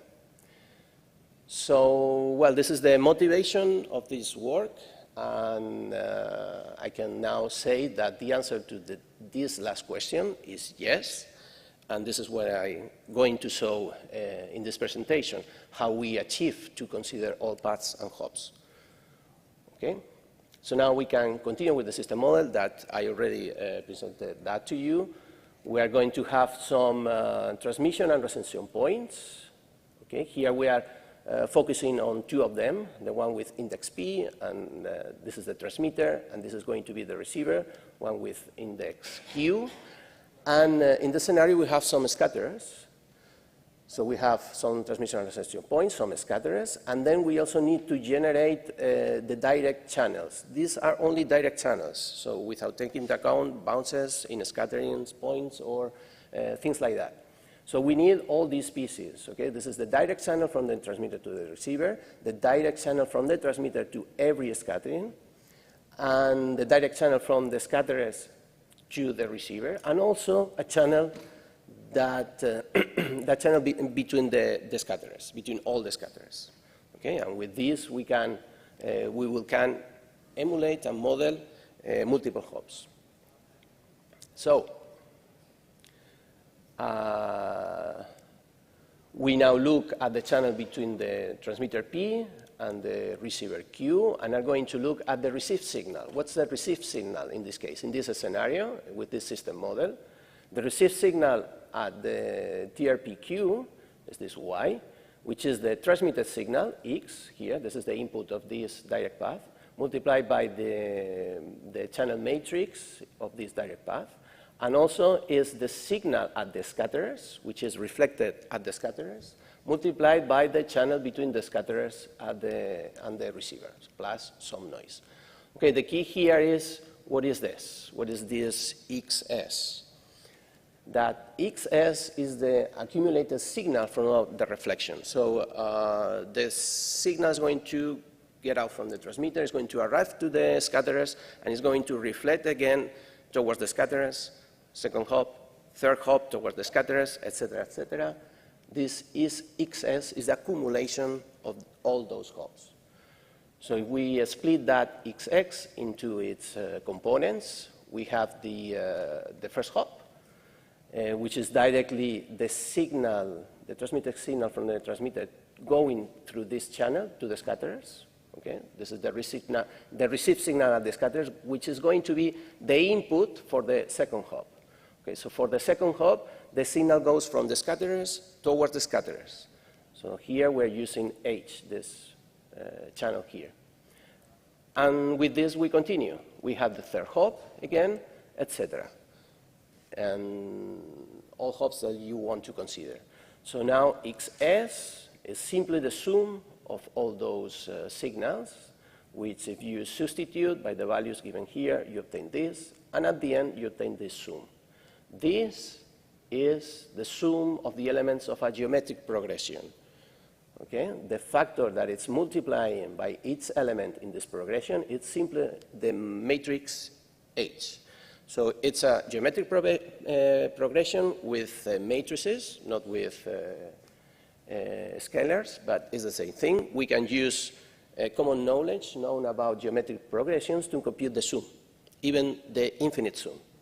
And by doing that, we obtain that the received signal and the receiver, this Y, this is the previous expression we had here, okay, can be computed as this expression here. And here, multiplied by the X, we have the channel between the 2 points. Okay, so the channel matrix, taking into account all the hops and all paths, is this expression here. And this is a closed form expression. Here you have the direct link. Here you have the link between the scatterers to the receiver. Here you have the link between the transmitter to the scatterers. And this inverse here accounts for all the multiple hops.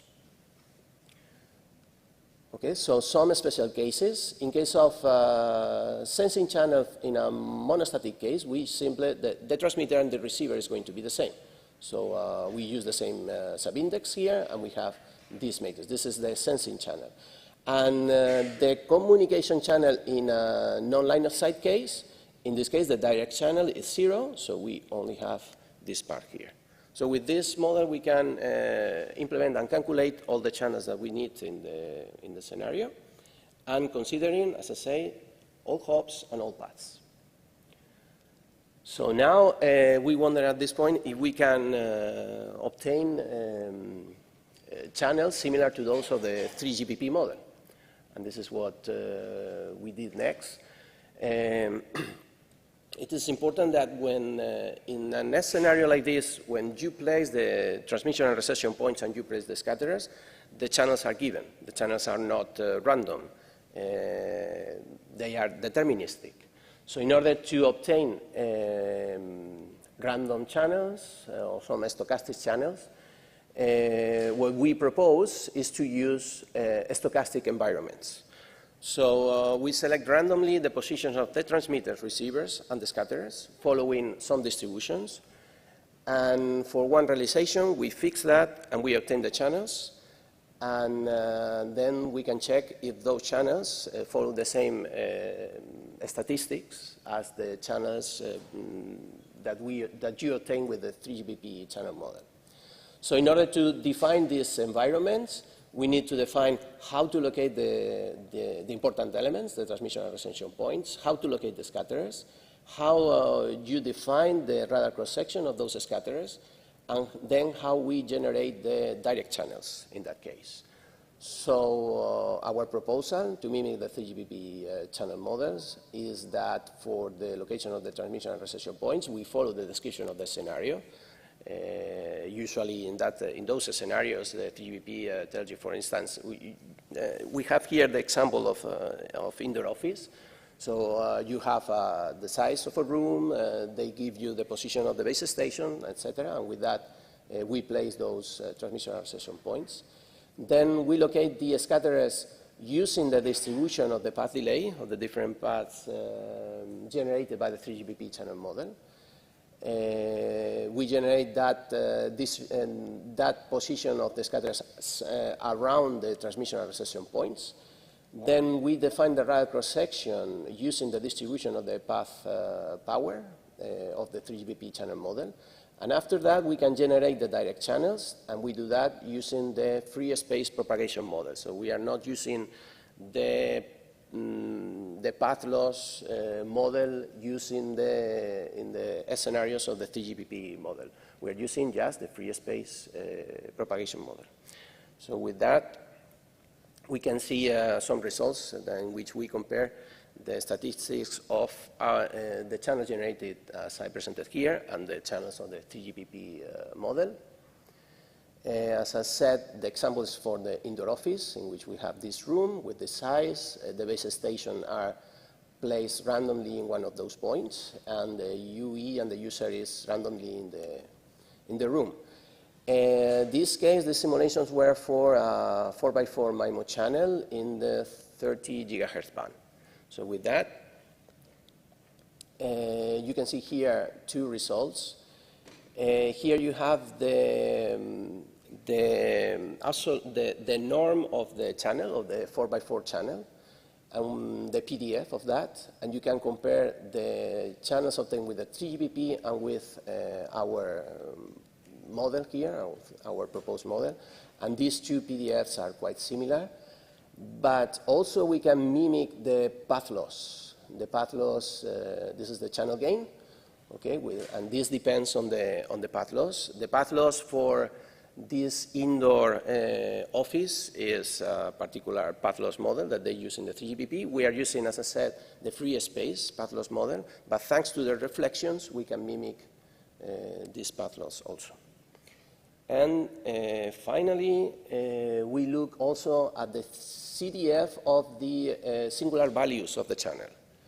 Okay, the largest one is the one with the index 1. This is the second largest one, etc. And as you see, they are quite similar. The largest one is a bit lower with our models, and it's compensated by the other three, but they are quite similar. Okay, so with this small wrap-up and conclusion, first that we show that we can include all signal hubs and paths in our channel matrices with a closed form expression. This is possible using that inverse that I mentioned before. Then, as I said before, once the important points and the scatterers are placed, the channel matrices are deterministic. But we can generate stochastic channels using these stochastic scenarios. We can define the parameters of those stochastic scenarios to mimic the channels that we will obtain with the 3PP channel model. Okay, so with that,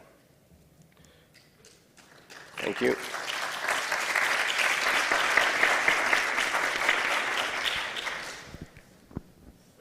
Is there any questions? Joseph Eichinger, thanks for this presentation. In my team, we're also working on this channel modeling on terahertz mainly, and your result here is can be used very, very good for Monte Carlo simulations, I guess, for all of this kind of things. But if you have now sensing in place, I just want to know and a bit understand.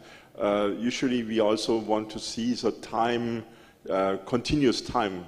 If you Yes, move an object, you can maybe do then it makes no sense to random always start the simulation for the next position. Then we have to have a time continuation somehow. You mean for the tabs? For the channel, what we see 1 meter later or 1 second later. Ah, okay. And this is not random. There's a correlation between the 2 points. Yes, you have, well,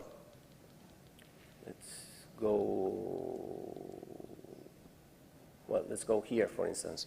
You have correlation if you keep those scatters. So here you can move the receiver, you can move the transmitter, you can move the target, and you will have that correlation because those scatters are fixed. You don't generate that in every instance you want to compute. Obviously, if there's movement and you move outside the effect of those scatters, we are working on this now. But then you should start generating new scatters and then killing some other scatters. And with that, you can still be surrounded by scatters, but maintain a certain correlation. The probability of killing and giving birth to new scatters depends on the spatial correlation that you have in the scenario, or should depend on that.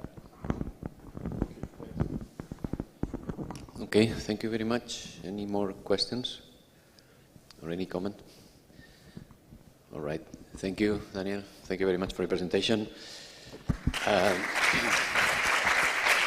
Now we have time for a coffee. Let's take 15 minutes. After the coffee break, we have 3 presentations. You see in the program that we have 4.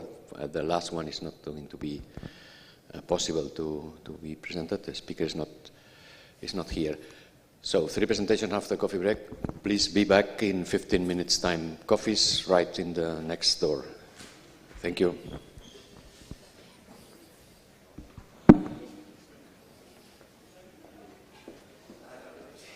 Investment in R&D, our incredibly talented employees, and the passion we share with our customers and partners to improve life through advancing technology. Throughout the journey, we have gained a deep understanding of our customers' needs, bringing technologies like autonomous driving, IoT, AI, and machine learning, virtual reality and 3D sensing to market faster and more reliably. 100 years of rich history.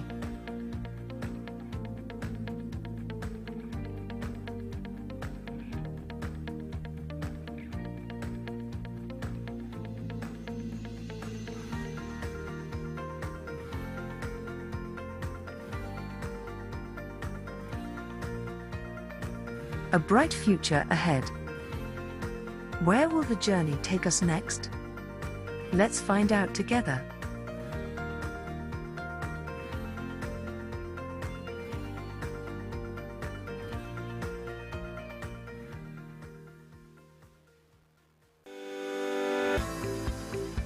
Digital twins of communication networks offer a software-centric solution to predict end-to-end behavior of networks and applications. Together, Keysight and Scalable are expanding the footprint of digital twins by integrating existing and emerging Keysight IP to develop a family of integrated digital twins that will impact many market verticals. As an example, we consider how such a digital twin helps customers like NEC Japan design the next generation of antennas. Such antennas are an important technology to extend 5G networks into space, to realize what are often referred to as non-terrestrial networks, or NTN. Scalable technology is used to model networks, such as the NTN network. The model shown here uses a legacy antenna which produces a grainy video image as the user walks through dense urban areas. A new antenna design using cutting-edge beamforming technology may help improve signal quality in this context. Our first-to-market innovation is in interfacing a digital twin of the antenna design with a digital twin of the 5G NTN. The integrated digital twin directly helps the customer see the resulting improvement in the video quality.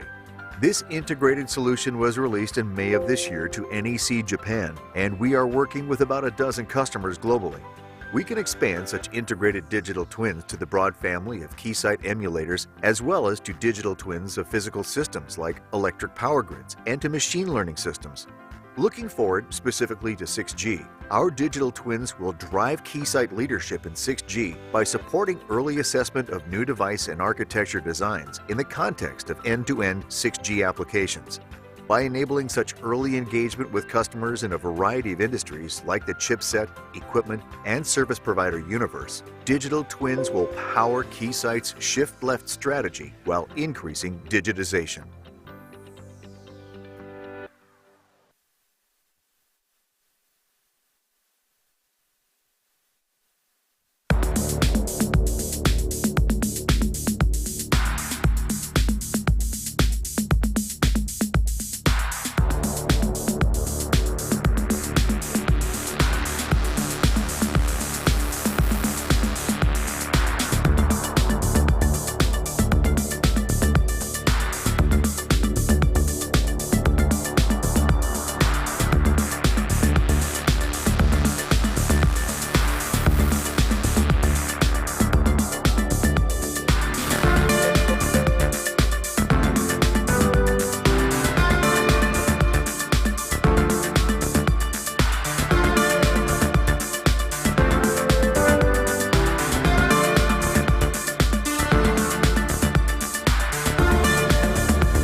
James is an app programmer who has been developing new apps for virtual reality consoles, but unfortunately, these apps do not work optimally on 4G or 5G non-standalone networks due to their high latency and relatively low bandwidth.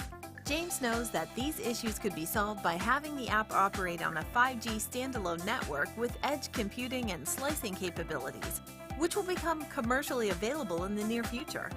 Unfortunately, James is not part of a large enterprise, nor does he have the capital to purchase a private 5G deployment or get in touch directly with a telecommunications company to test these advanced capabilities. Luckily, James came across the project 5G Media Hub, which offers third-party media providers the opportunity to test their services in an experimentation facility that includes 2 5G test beds with state-of-the-art capabilities, one in Barcelona and one in Oslo.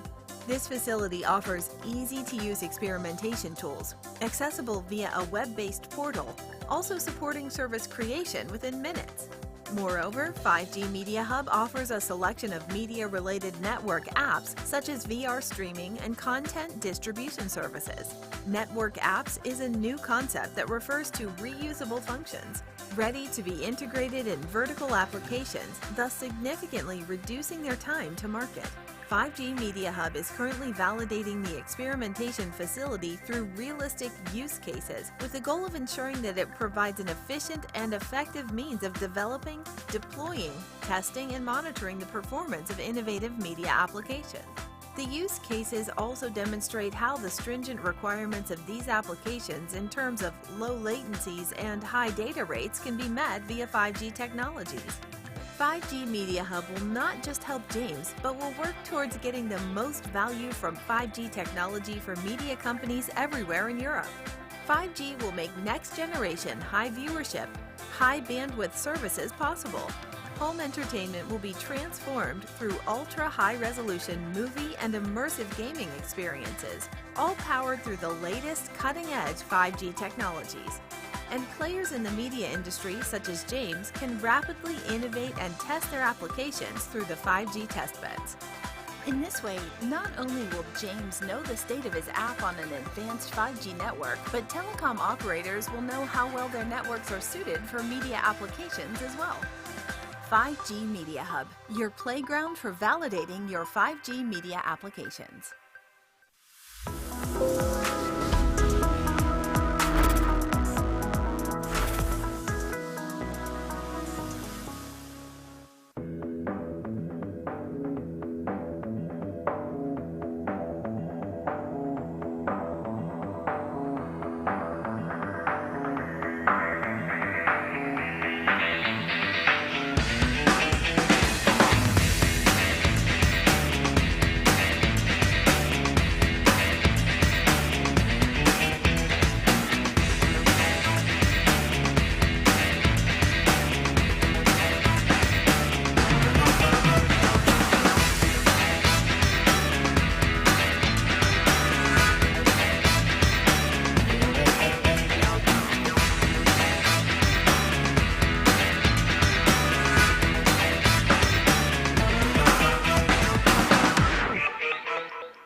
"100 years, a century.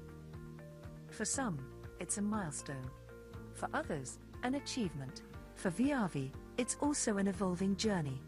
A journey crossing the globe, connecting people, cultures, companies, and communities. We thrive on change, knowing we are helping to create a safer, more connected world. Over the course of history, we have helped enable disruptive innovations, from radios and the silver screen, televisions, space missions, and aircraft technologies, to anti-counterfeiting devices, fiber and 5G networks, and data centers. Innovations that help all of us connect in ways we recently could only have imagined. Our success is the result of continued investment in R&D, our incredibly talented employees, and the passion we share with our customers and partners to improve life through advancing technology. Throughout the journey, we have gained a deep understanding of our customers' needs, bringing technologies like autonomous driving, IoT, AI, and machine learning, virtual reality and 3D sensing to market faster and more reliably. 100 years of rich history.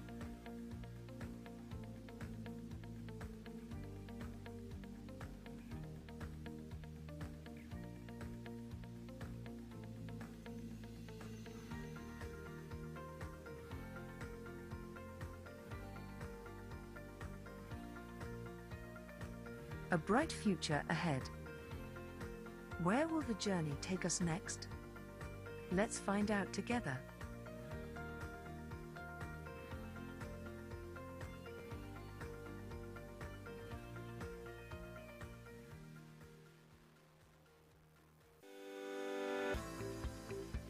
Digital twins of communication networks offer a software-centric solution to predict end-to-end behavior of networks and applications.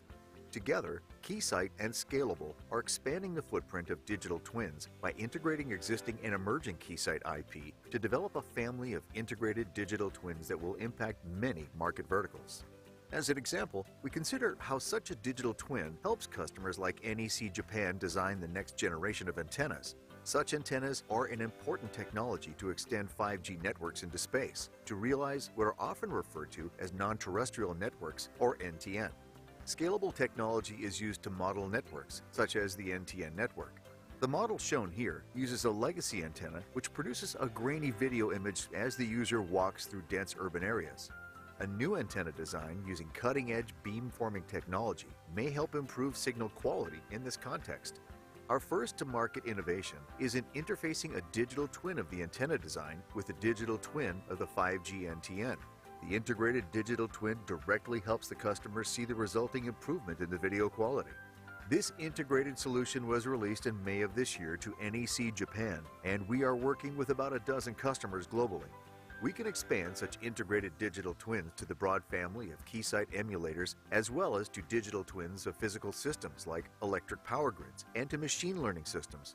Looking forward specifically to 6G, our digital twins will drive Keysight leadership in 6G by supporting early assessment of new device and architecture designs in the context of end-to-end 6G applications. By enabling such early engagement with customers in a variety of industries like the chipset, equipment, and service provider universe, digital twins will power Keysight's shift-left strategy while increasing digitization.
James is an app programmer who has been developing new apps for virtual reality consoles, but unfortunately, these apps do not work optimally on 4G or 5G non-standalone networks due to their high latency and relatively low bandwidth.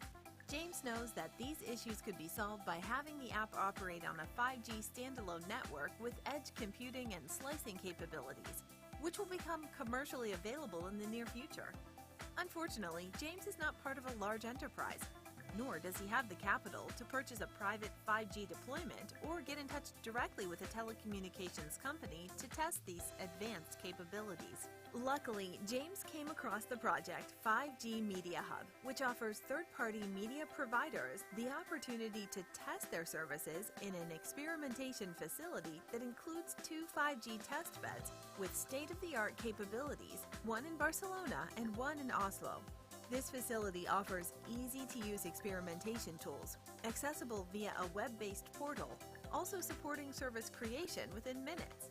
Moreover, 5G Media Hub offers a selection of media-related network apps such as VR streaming and content distribution.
Okay, thank you very much for coming back so sharp from the coffee break. We have three speakers at this last part of the workshop. First one is Eneko Chutegi from Enensys Technologies, or no, sorry, Emergent Solutions. He's going to talk about this Optimize project. It's also a project related to the Unico 5G program. Thank you. Hello, everyone. Sorry for the delay. We were talking between speakers, doing a bit of therapy before. So thank you very much for coming and for attending. I will represent here my company, Emergent Solutions. I will explain later what we do, but also Optimize project, which is another Unico project. This is led by the UPC in Catalonia, but we are covering this as well in order to present to you what we do in the project altogether, and afterwards what we do specifically as a company. So I represent Emergent Solutions. We provide mission-critical communications as defined by 3GPP. For those that you are not familiar with the terminology, those communications that you see in first responders or ambulances and so on, that are related to walkie-talkies and so on, it's the evolution of that. It's communications that involve not only voice, but also data, video transmission, and all the broadband transmission that you can think, and also interworking to those technologies that were before, like tetrapole, or P25 technologies. So we provide that communication system, and we provide the client and server part, and we also are involved in different innovation projects, let's say, providing the service as cloud-native service as well. So today I will represent this Optimize project led by UPC, and I will talk about these NDTs, or network digital twins, and also how do they affect or impact different verticals, and whether those optimizations that could be done using NDTs are sufficient or not. So first of all, I will briefly make an overview of the project with the objectives, very short, the tested platforms that we have, briefly the use cases, and then I will talk about this symbiosis between network digital twins and the verticals or the applications on top. So for the overview, as I was mentioning, this is led by UPC. We are a sub-project. more or less like Yuri was presenting all those projects. So we are for UPC one of those sub-projects, small, tiny things for the same program. The idea of the overall project is taking advantage of the artificial intelligence and machine learning techniques, provide a tool for operators, for the operational planning, for the dimensioning and so on, and in order to make their life easier when they transition towards beyond 5G or 6G format or architecture. And they have divided in the project in two strands. Basically, one is the optimization as a service, the OES.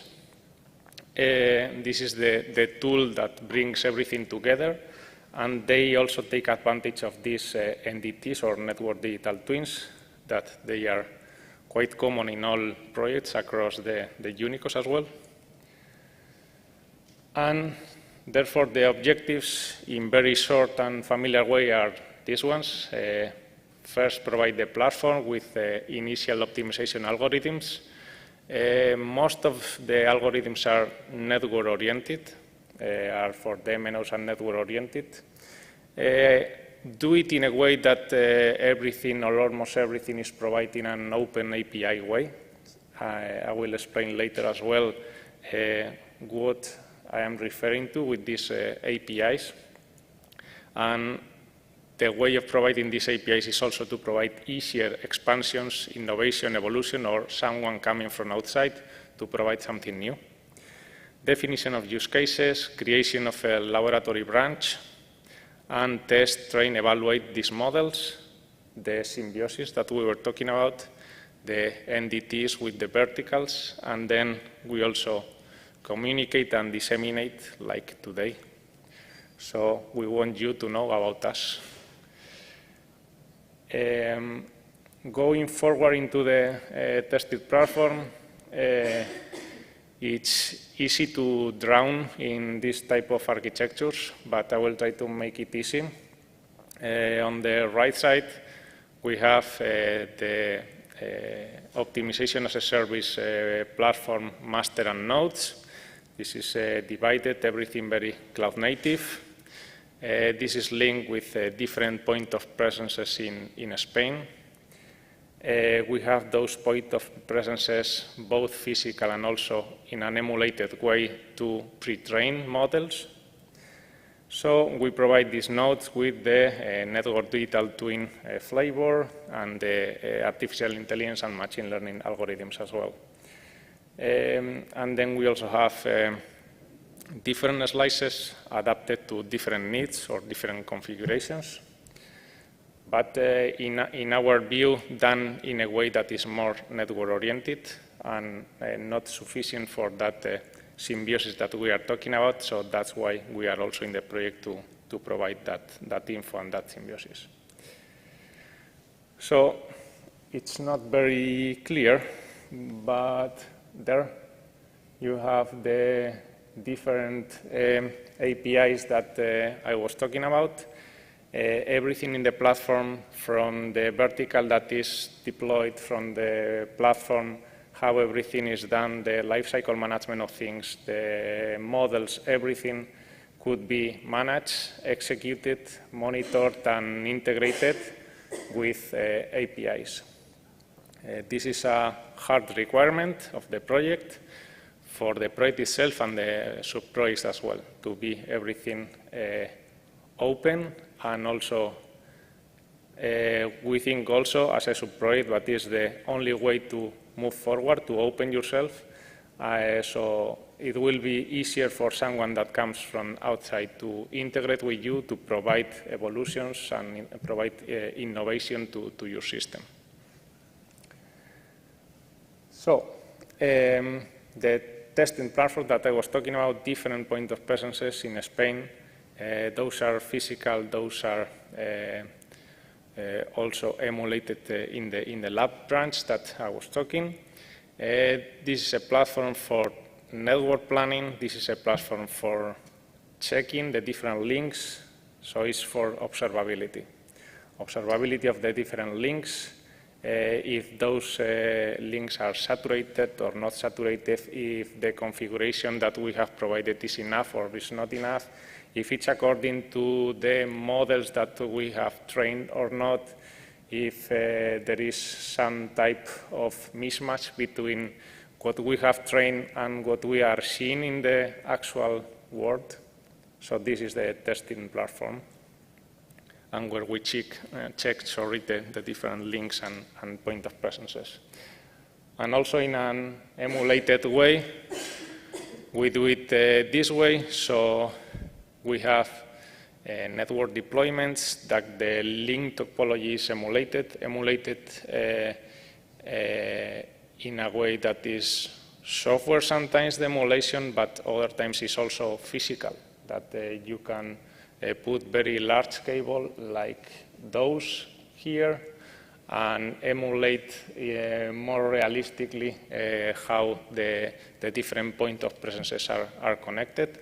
So we can emulate just making the link or making the length of the link purely software emulated, or go closer to the real world and provide this type of physical links between the point of presences. So it's the pre-validation platform where we will check everything, the planning, and if everything will work or not. The use cases are pretty much three. The first one is the dimensioning. So it's adding or removing cells in the system, in the network. The second one is more an operational thing. So with those cells that I have, how we are gonna split those cells, how we are gonna split the power that we have between the different needs that we have.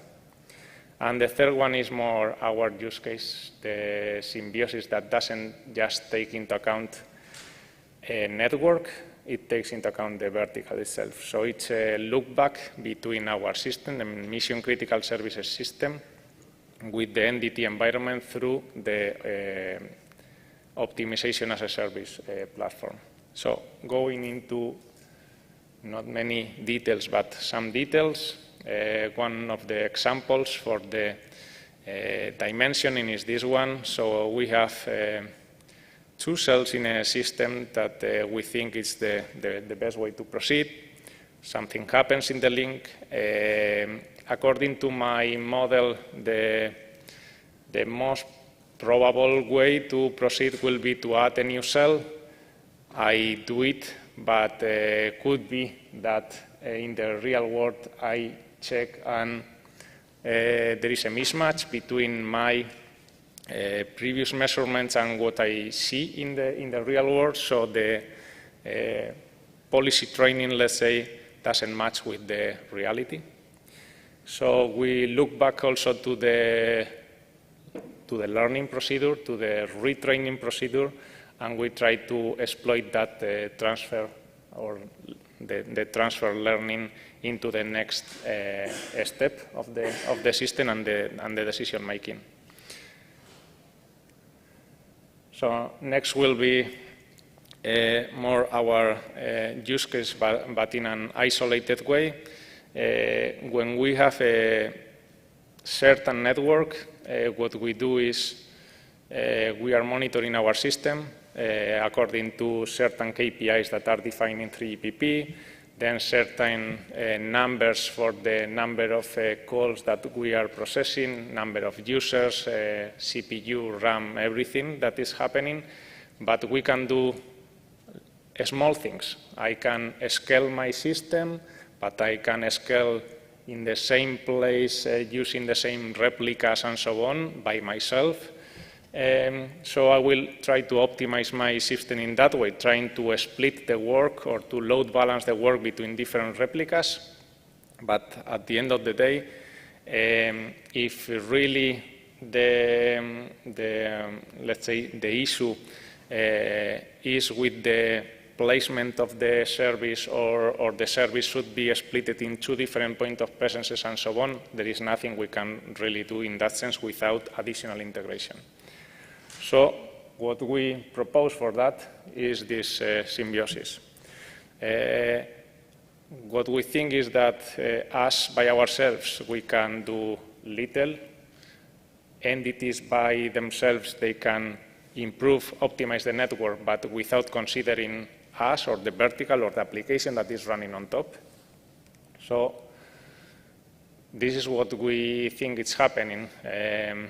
What happens is that entities and the optimization platforms run faster, and applications are vertical and trying to catch up, are trying to understand which is the new configuration that is happening in the network and adapt to it if we need to adapt to it from the vertical. And what we try to follow or we try to find in this project is more this symbiosis, collaboration between us, between the verticals and the entity and the platform.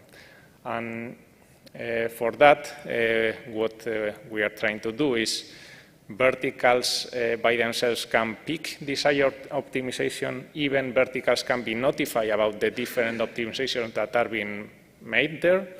So sometimes things that happen in the network should be notified to the application in order the application to reconfigure, because I need to know that part of my system is in another place to reconfigure in terms of IPs, in terms of synchronization of databases, in terms of all the stateful information that needs into reducing downtime or improving the quality of experience of the users as well.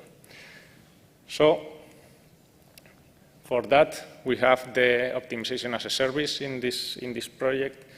We provide, so this was let's say the small architecture that we were doing by ourselves, and what we do in the let's say in the project in a very simplistic and macroscopic way is to provide our analytics to the OES platform.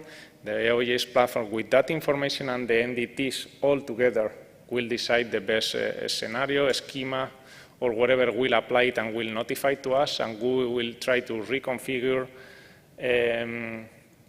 live without any downtime in order to better meet the requirements.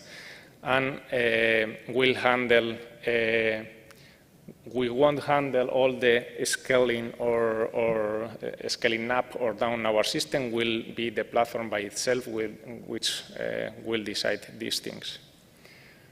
So what we provide or what we give to the platform and to the project itself is, okay, so you know about the network, I know about my vertical, my application and different needs. I know that when I have 50 users using my system, I will need at least this type of capacity. I will need for I don't know how many users, I will need this type of capacity, this type of latency, this type of bit rate, these kind of things. And also knowing that depending on where you deploy me, I will know which one of those requirements can I meet and which one I cannot meet. So basically, I will reconfigure my service live, and I will be notified about these things, and we will reduce those sudden events where for no reason, for abnormal circumstances, we, not for ourselves, not for our service being crappy, is because the network is being changed. We suddenly experience some circumstances where the experience of our application is not good or not the optimal one, and in order to avoid those specific events, we do this integration. So more or less, this is it. It was a short one, a little bit about the project and ourselves with them. So thank you.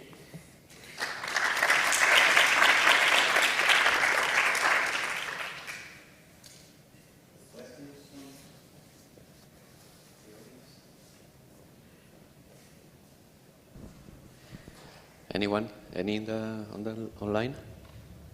Can you check it? I have not.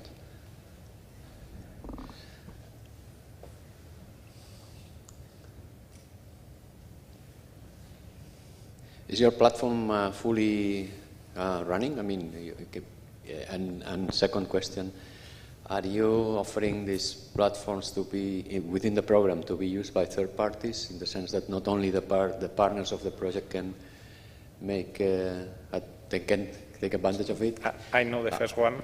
The second one, I don't handle the platform by itself or the contracts of the platform. So the platform most probably will be exploited, but UPC is handling this, so they are the ones handling the So owner will be UPC, or Sorry? the owner of the platform is UPC? Most probably, yeah, the UPC is handling the project, the overall project, so will be the one with the contract, most probably.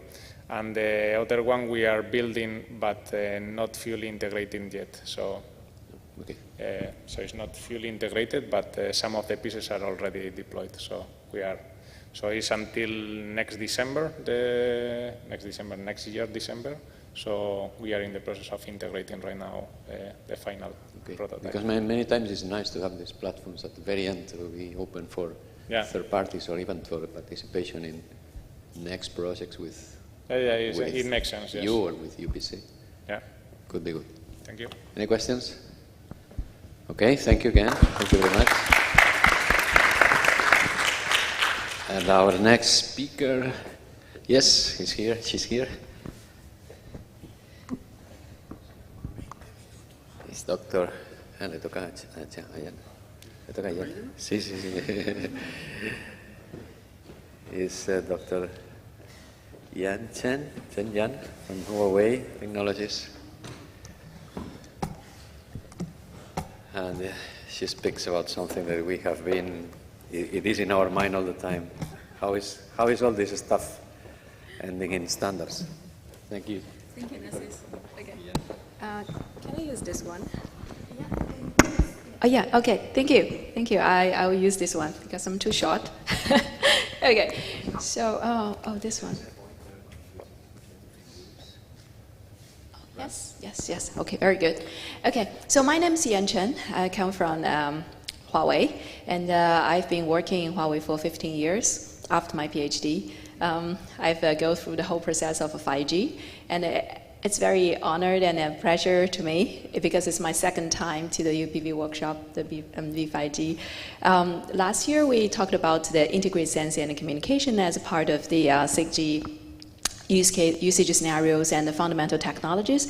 And this year I would like to give you an overview of the 6G development from the vision to standardization, because a very important milestone we achieved in this year is the ITUR IMT 2030 framework, which is also known as the Global 6G Vision, has formally approved. It will go public very soon. Okay, so I go into the content. The first thing we want to say, actually it's common understanding in the industry that 6G is for enhanced communication, for sure, and it's also for beyond communications. So for enhanced communication, that means we will have more immersive digital world. I think many of the presenters already say, and I was taking 10 minutes to the lab to enjoy the immersive communication and teleoperation in the UPV, which is quite cool. And the second one is this extreme communication, which is more for the UILC, ultra hyper reliable and reliable and low latency communication, which we used for the teleoperations and many things like that, and especially for the future robots if you want to control them from far away. And the third one is the massive connectivity, which we started from the 5G time, but not fully implemented, and then we are looking into a more diversified IoT systems. And this is for the more enhanced communication part, and we already have a lot of imagination given that. And to something beyond is the 6G for beyond communication, which we are thinking sensing, especially the wireless sensing, using the wireless communication signals to do the sensing, will become part of the story and will make new opportunities, open new opportunities for the operators and for the users. And also the AI and the machine learning, and this will become very important parts in the network design, and also for as a service. So we will talk both of them. This is the famous two figures or diagrams we know from the ITUR IMT 2030 framework recommendation. So the first one is known about this usage scenarios, as I just mentioned. So we have 3 green ones are the enhanced communication, and these upper 2 blue ones are the beyond communication aspect, and the lower part is the ubiquitous connectivity, which we consider both the terrestrial networks and also the interworking with the non-terrestrial networks. And also, according to for this capability, for these usage scenarios, we consider about the capabilities. We get 15 capabilities, but some of them are just the categories. For example, the sensing-related capabilities and AI-related capabilities. Because during the time for determining the framework, we do not have enough time to dive into the definitions and the evaluation methodologies for these new capabilities. And this is the work that we are going to do starting from next year. Okay, so this is the overall timeline that has been agreed by the ITUR, that towards the end of 2030, we will have the specification for 6G, right? And we already finished the first part, which is we call this vision phase. And we already have this framework recommendation. And now, starting from the next year, we are going to enter the phase of technical performance requirements definition and the evaluation methodology phase. And we will take 2 years from all the industry and countries to agree on which kind of performance requirement will be the minimum requirement to call a system 6G, and then how to evaluate in the future. And then starting from the end of 2026 or the early 2027, then there will be some input from 3GPP about the technical input, and then there will be some proposals, technical proposals to be evaluated, and the evaluation will start in early 2028 to the late of 2029. So, and then it will decide which technologies will be called 6G. Okay, so this is the overall timeline. So we are kind of here, and these days is the VOC 23, is the World Radio Congress, which is discussing the spectrum allocation, whether this, some spectrum will be allocated to IMT systems, or some spectrum will be assigned to be studied spectrum for the future IMT systems. So it's quite important. We're waiting for the good news. Okay, so talking about the second phase, which I mentioned that we'll start starting from next year, which is the phase of the TPR discussion. TPR stands for the technical performance requirement. And we are mainly talking about the 3 categories of capabilities. One is communication related. So we have this traditional rate or peak data rate, experienced data rate, and many data rate related. And we have the latency, reliability, connectivity, density, things like that. And we also have something that people usually do with inspection, not simulation, like security, interoperability, things like that. And then I want to emphasize that because we have the beyond communication aspect, we have sensing and AI, and now people are looking into what kind of requirements we need to achieve and how to define it, how to evaluate, and like this. So we have sensing related and AI related. I will dive into that later. And talking about the spectrum, you know that in 5G we have this FI1 is below 6 gigahertz. And FR2 is millimeter wave, we know that. And now people are also looking into potential new spectrum, which is a centimeter wave, we call it FR3, and also the sub-terahertz, maybe called FR4. So the basic common understanding among the industry is like for this existing 5G spectrum, FR1 and FR2, the dynamic spectrum sharing will be natively supported from day one, so that we make sure that the 6G will have enough spectrum in the end, so we have a smooth evolution. And then for this potential new spectrum, then 6G can do more advanced designs and will be used.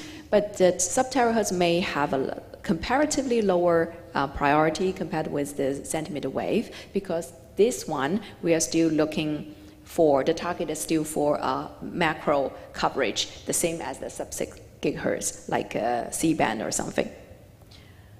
Okay, and then a rough view of what 3GPP will do. Currently, 3GPP is working on the 5.5G, we know, also as the 5G advanced, after we have this 5G already kind of completed and commercialized. And now people are looking into how to improve the 5G to solve the industrial problems, and also to address the throughput requirement in uplink. And then starting from the release 20, it's around the year 2025, the mid-2025, there will be the standardization for 6G. So this is the rough timeline. Okay, so I now will go into each of the point. We have six usage scenarios, and I will go roughly into each of them and say some progress of that, and especially on the TPR discussion. So the first one is immersive communication, which is the one that gives you the most imagination. Many sci-fi movies and really create the good imagination space. And this one, people are thinking about this communication for immersive XR, remote multisensory teleoperations, and even the holographic communication like in the Star Wars, right? And we also consider mixed traffic types, and this demands very high data rate, and at the same time, the reliability and the low latency. And we want not only users at home or some local areas can use that. We are targeting that users moving and can use it mobilely. So we are also looking into the mobile XR. Okay, so just to pick one most important technology, I would pick massive MIMO. So always massive MIMO is providing the biggest capacity improvement. So we already have this classical MIMO for below 2 gigahertz, usually FDD, and then we have this TDD massive MIMO discussed a lot in the 3GPP for C-band and the band, the sub 6 gigahertz. And then we also talked about the hybrid beamforming for the millimeter wave. And now we are looking into the possibility, what might be the new possibilities between the 7 to 24 or 7 to 15, which we call the centimeter wave band.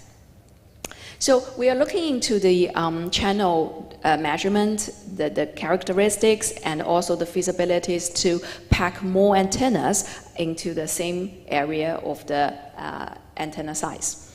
And this is a new opportunity to explore the larger dimension of MIMO, not only at the base station side, but also at the terminal side. So we are looking into both increase the higher dimension of MIMO at both sides.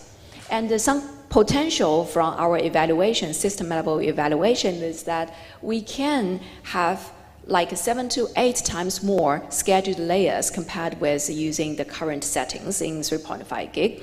And then we can also have 8 to 10 times the spectrum efficiency increase. So this is the potential in the capacity. And while in the coverage, we can see that we are still targeting for the same coverage as 3.5 gig and using the 64 antennas.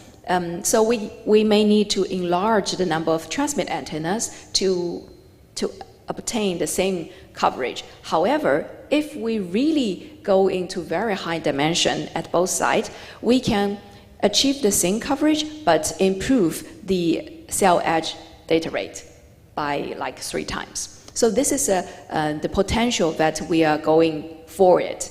But in order to achieve that, we need to address a lot of challenges. One of the challenges is in the standardization is how to deal with the pilot overhead, because you need the very good channel state information, and how you're going to obtain it. Usually the traditional way is you do the real-time channel estimation through the pilots, right? But if you go abruptly with the current design of the pilot, then you will nearly use all the resources for the pilot, and not enough. So there need to be innovative ways to obtain the channel state information, and also to feed back to the base station, or estimated by base station. So we are looking into new mathematical ways, and how to compress that, and how to do this in a lower dimension space. Okay, another thing that for the engineers we need to solve is, because the complexity, we will need to implement this in a low complexity way, so that we can afford it in the engineering and implementation. So this baseband processing is already many times higher than the current settings. So we need to deal with that. So this is also where innovation will also be needed. And this one also shows the potential that when we talk about the TPR, which we think 3 to 5 times spectrum efficiency increase is feasible. As you can see, we already see the potential is 8 to 10 times. So we think if we say the minimum requirement is 3 to 5 times, it's really feasible, and which is not using the maximum capabilities we have. Okay, so let's move to the massive communication. So the typical use cases you can see is from the logistics and the smart cities, industries, and everything you can imagine. The thing is that we are not only looking into the NB-IoT type of IoT, that they have a very low life cycle wake-up time, but we are looking into the industrial IoT, which will transmit very frequently. And also we may look into the new type of devices like ambient IoT, which use the backscattering type of transmission. So we were looking into a very diversified IoT systems. We need to support them with different requirements in the data rate, and also different requirements in the battery life. Besides the massive connectivity we need to achieve, and then we also need to take care of this data rate, power, and mobility, and different kind of things. And one important thing I want to emphasize is the trend. And you can see, at least in China, last year, we found that the number of connections between these IoTs is actually higher than the number of connections of people. So this is a kind of a milestone in the sense of for the IoT networks. So and we can see there are the connections will be actually in different kinds of sectors of the areas. So that's what I said is diversified. So we need to address these needs with a very flexible design of the network. And this is what I meant about these ambient IoT, which we are thinking will be used for the logistics and industry use. So this will increase, this will have the largest, if this deployed, it will have the largest number, and lowers the power consumption and the lowest cost. Okay, so how to make this happen in 3GPP, then it's already under the discussion of Release 19. And another thing that beyond the traditional norma we considered in the 5G, which we consider more about the inter-user norma, and then we are actually looking at, because people are mentioning about robots, right? And there will be different types of sensors on the robots, and actually they are transmitting, maybe they need to transmit different data simultaneously. So we are looking into the problem of the two-layer norma. One is the intra-user, and the other one's inter-user. So these are the new domain that we may look into, and also with the diversified requirements. Okay, let's move into the hyper-reliable and low latency communication. So this is the longest name always. This is the enhancement of URLC, as people know. And beyond the reliability and the latency requirements, and people are adding the new capabilities of precise localization and also to increase the connectivity. We don't want only 1 or 2 users of URLC. We would like it to be used in an environment that we can support hundreds of users that could support this high reliability and low latency. And then 2 use cases that people think most or discuss most, especially in the 5G ACIA or 16G, which with vertical partners a lot, is the factory of the future with collaborative robots, and also the future house with haptic remote teleoperations. So these are the 2 major areas or use cases we're looking into.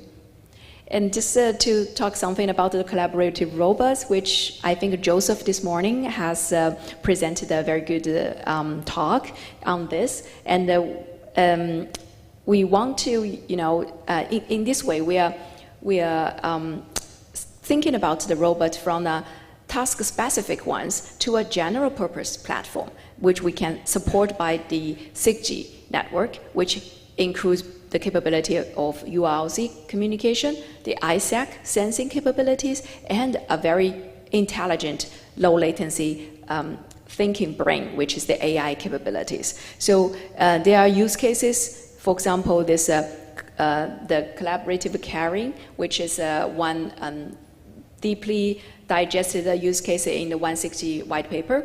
And we also have the human in the loop, human-robot collaboration, and the human, different types of human-robot collaboration on-site or it's remote.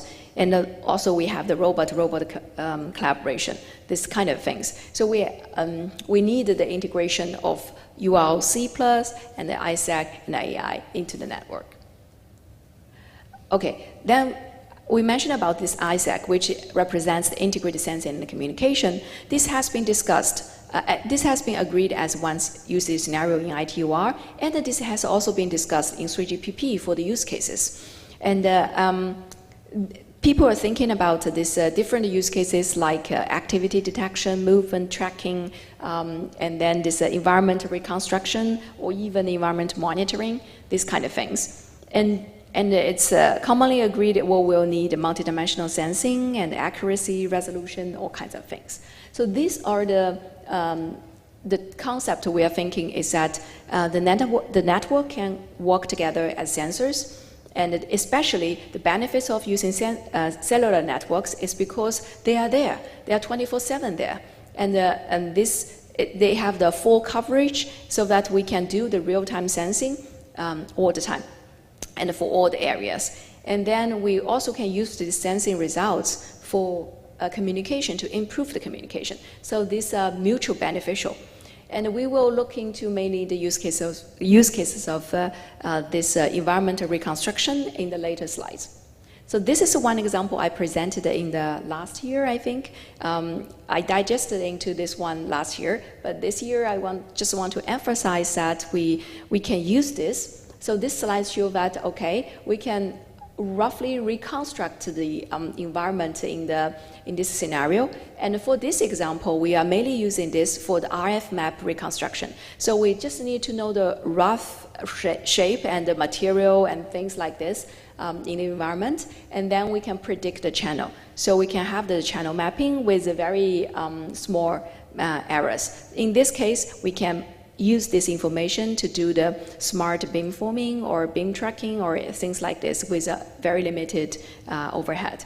And this table shows that we can use the TRP collaboration to improve the sensing accuracy. Okay, and some extension is that for the previous one, we were working with 140 gigahertz in indoor, and now we are extending the results to outdoor using 10 gigahertz as a representative spectrum in FR3. So this is the area we're looking into, and this is the viewpoint here, looking toward this side.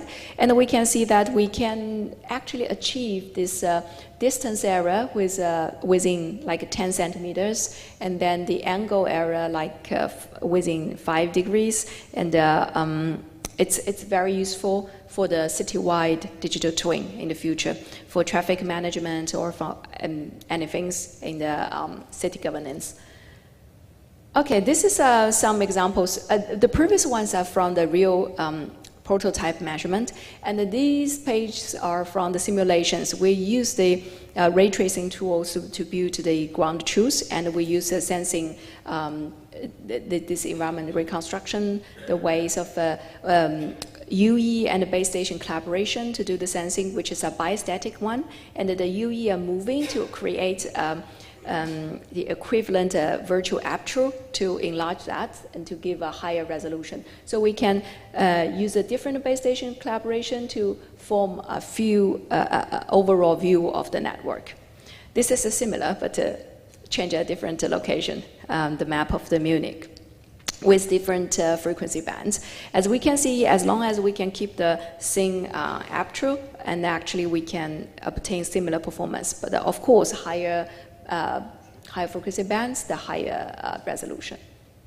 And something about the TPR, the evaluation for this environmental reconstruction, is that it's no longer enough to model the target as a single point, because with a single point we could not really tell the shape.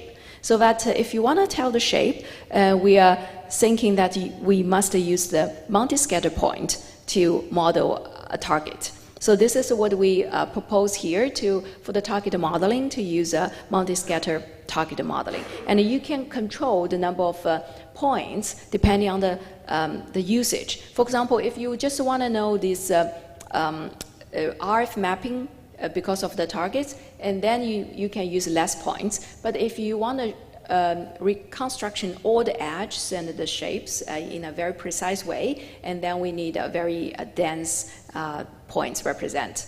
So this we can put these two into a single framework. And this one will be reflected in the channel modeling that we need to evaluate. So we have proposed this hybrid channel modeling with the target for target part with the deterministic modeling with the multi-scatter point, and also the background part using the stochastic way based on the 3GPP modeling. So in this way, we can capture both the background information and also to focus more on the targets. So that's something we'll have papers in the GlobalCom, and we will also have a workshop in the GlobalCom. Welcome to join.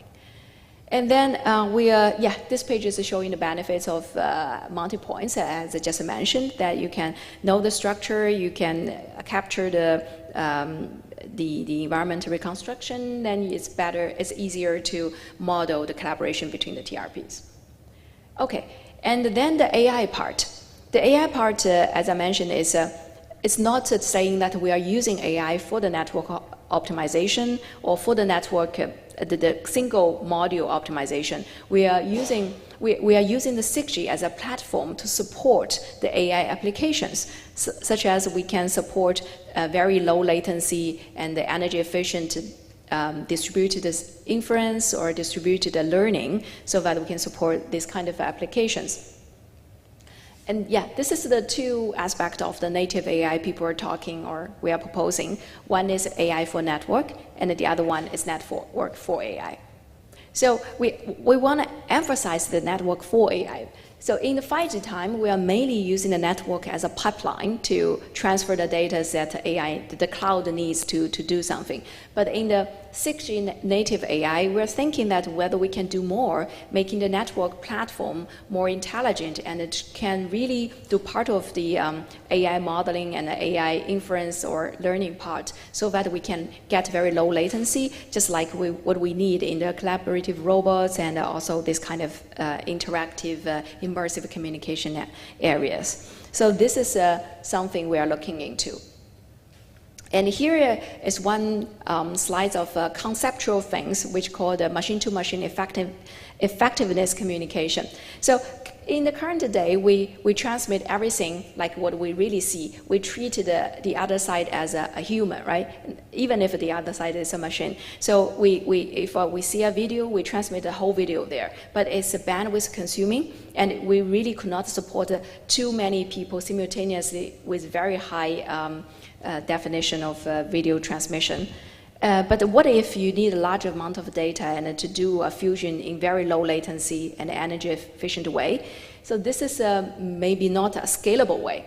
So if there are machines, actually they don't really need to really know what is happening. It's going to know what is happening, but not knowing the exact video. So we can use the semantic way to represent, using the large language models or the language models to do the semantic abstraction and to do the transmission using semantic way and to do the fusion also at the semantic level, so that we can reduce the bandwidth requirement to 1,000 times. That means we can equivalently have 1,000 times more devices to contribute in the data, so that the network intelligence level can be enhanced maybe 10 or 100 times. So this is really an aspect we are looking into as a network for AI part.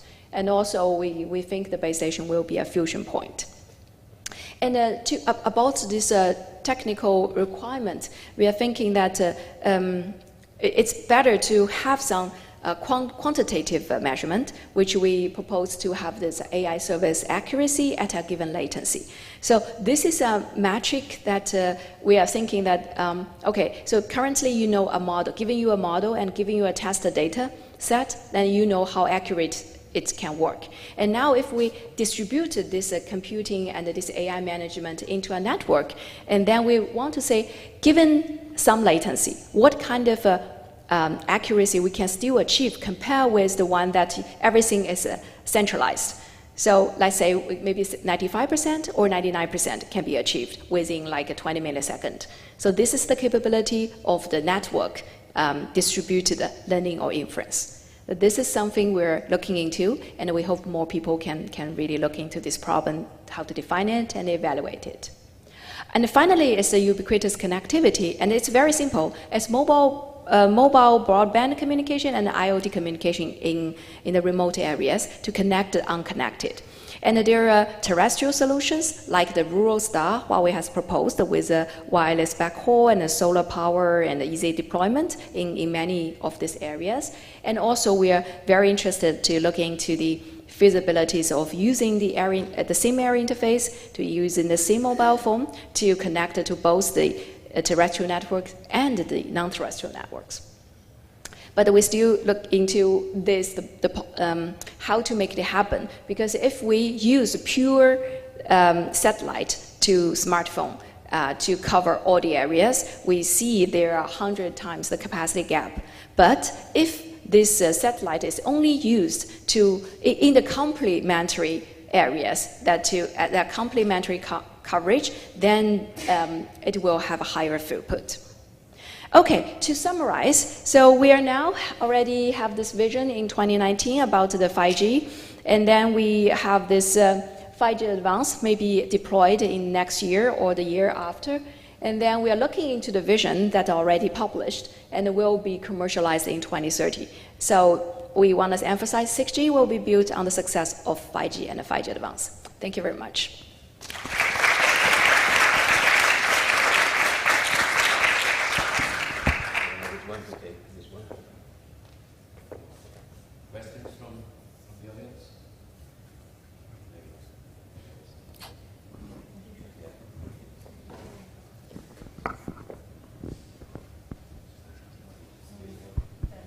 This one? Yeah. Or maybe you can use this one. You can use this one. ¿Podéis conectar los otros micros de mano, por favor?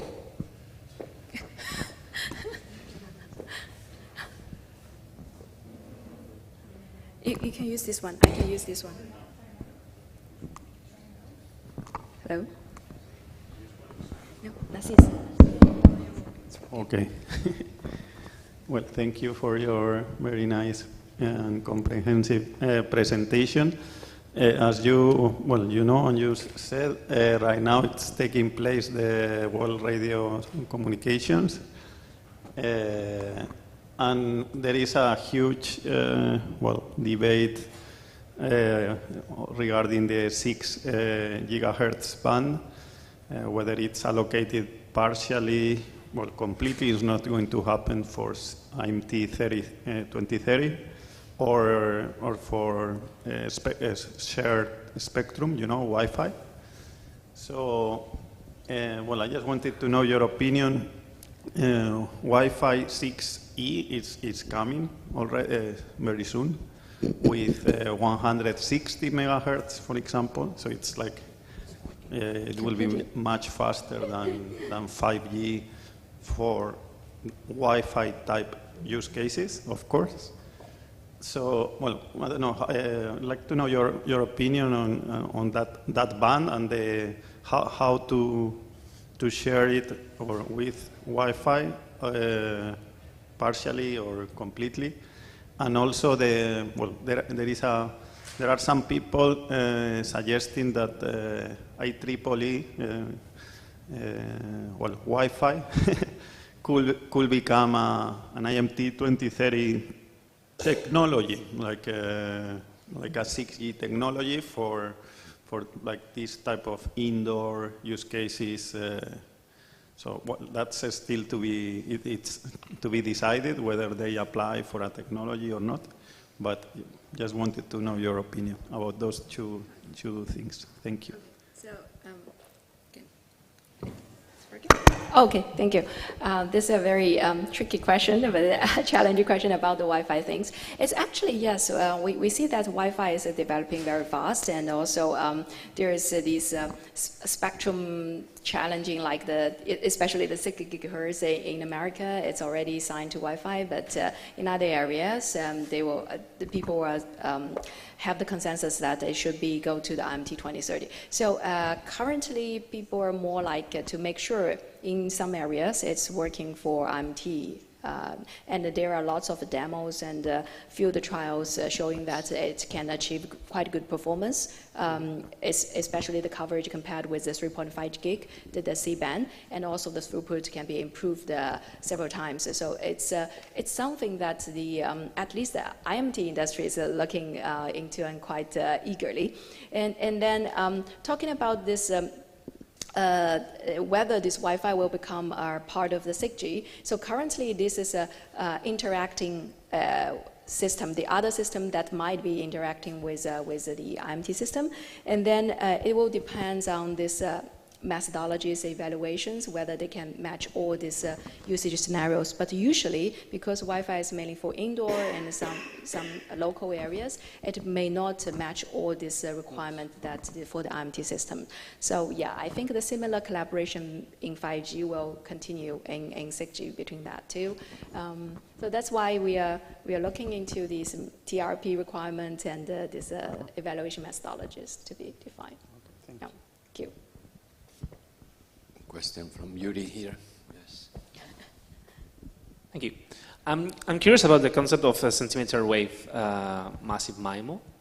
So basically, on one side you have regular massive MIMO, let's call it, in which you have some sense of spatial correlation because your connectivity is not that pointed. So you have some kind of beam in here, and then on the other side you have massive MIMO, millimeter wave, massive MIMO, sorry, where you have really pointy communications, and then you have really basically on-off connectivity when your antennas are aligned, and then here the sense of spatial correlation is way less, so you need to start thinking about collocated versus distributed MIMO. So where does centimeter wave, this is really like in between in a basically a degradation or in an in-between scenario, or is it more similar to regular massive MIMO or to millimeter wave?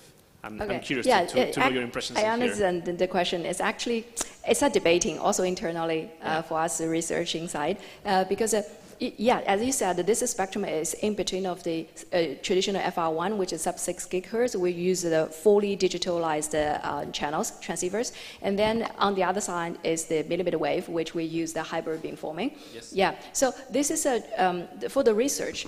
On one side, we are trying the full digital one to see the possibilities and the difficulties and the cost and things. And on the other side, we will also look into how to balance the potential trade-off thing in the cost and all the other ways, and which way is, if you have the hybrid beamforming case, whether you can achieve that capability and that capacity, capabilities, the potentials we're showing here with, and how much benefit we can still get with a lower cost. So it's a trade-off we're looking into. Yeah, I cannot give you an answer now. So it's really an in-between scenario where you need to study the trade-offs between the two.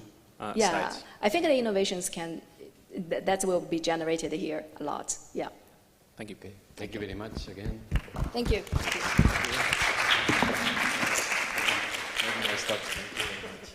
Thank you for the very nice talk. Next speaker before the closing talk is David Gomez-Barquero, ITIM Research Institute, the leader of some of these Unico projects as well. The man of the metaverse in Valencia.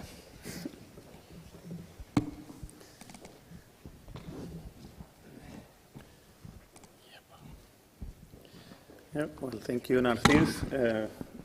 Good morning, everybody. I'm going to, well, at the end, this will be the last presentation, technical presentation for today. Tell you a little bit about two Unico projects, the ones that I'm coordinating. And, well, some of you have seen already some demos, visit the lab. And we have two projects. One is related to immersive communications. And then we have another one on real-time digital twins. You haven't seen anything yet, but well, next edition of Valencia 5G Days will have nice demos to show. So I'll tell you basically what we are doing in these two projects, especially the immersive communications project. Also, I will tell you about the advanced 5G private network that we have here at UPV. And well, I will conclude with just one slide about the European project of the SNS program. So actually, the two projects I'm coordinating, they are independent but closely related. And as you can see in the middle, this vision for 6G, like the combination of the physical and the virtual worlds. And in order for that to happen, like in, well, I'm not sure in 2030 or it will take longer than that, some enablers are needed. On one hand, we'll have these virtual replicas of or digital twins everywhere of the reality. I don't know, we are working at our main scenario is the port of Valencia, so we aim to have like a digital replica of some terminals of the port and monitor everything that it's what is happening in the port in real time and everything connected. And on the right hand side, we will need also some this immersive type of communications, and for that, that's the project that we are building this lab that you have been, and you have also seen two demos. And in the middle, we have the advanced 5G private network that provides this advanced connectivity. Well, just to say that these two projects, we don't start from scratch. We have here at the ITIM Research Institute already a long track building or well, deploying like a 5G network. So we started actually many years ago, and already this initiative, we call it 5G Campus, and we started in the lab. Then we built the first outdoor node, and now we have much more that you'll see. So currently we have two outdoor nodes. As you know, the University of Valencia, we are the first university in Spain to have like the license for operating our own private 5G network. And well, next year, a lot of universities and research centers will follow, but I can proudly say we have been the first ones, and we have been opening up a lot of doors that everybody that is coming behind will help that they have been opened, because I can tell you simply the processes in the public administrations, they are not ready, or they were not ready. They didn't know even how to handle a private network owned by a university or any company that is not a national operator. So we have two nodes, one actually in the rooftop of this building and the other one in the rooftop of ITIM. And we also have the indoor node in the lab that, well, the ones that you have been there, you can see it.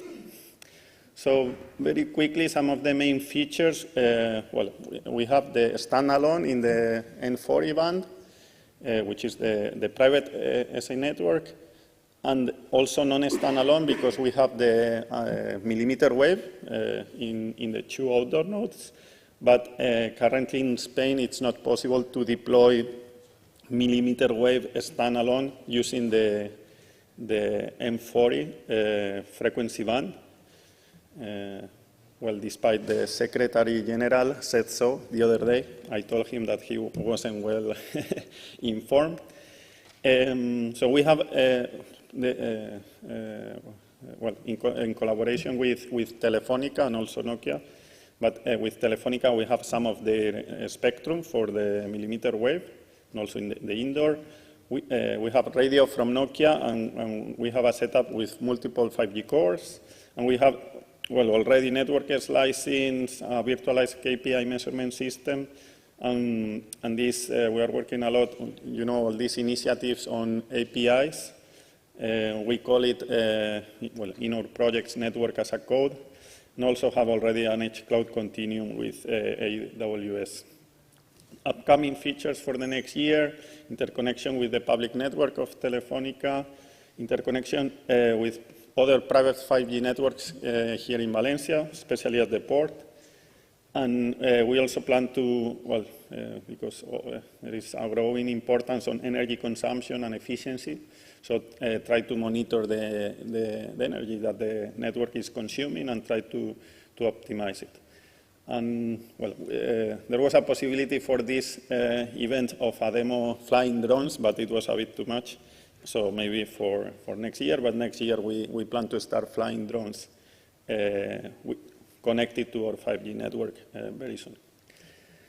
So the network, well, it's actually, well, the first node doesn't have even 1 year, but we have already a lot of firsts, and more will come.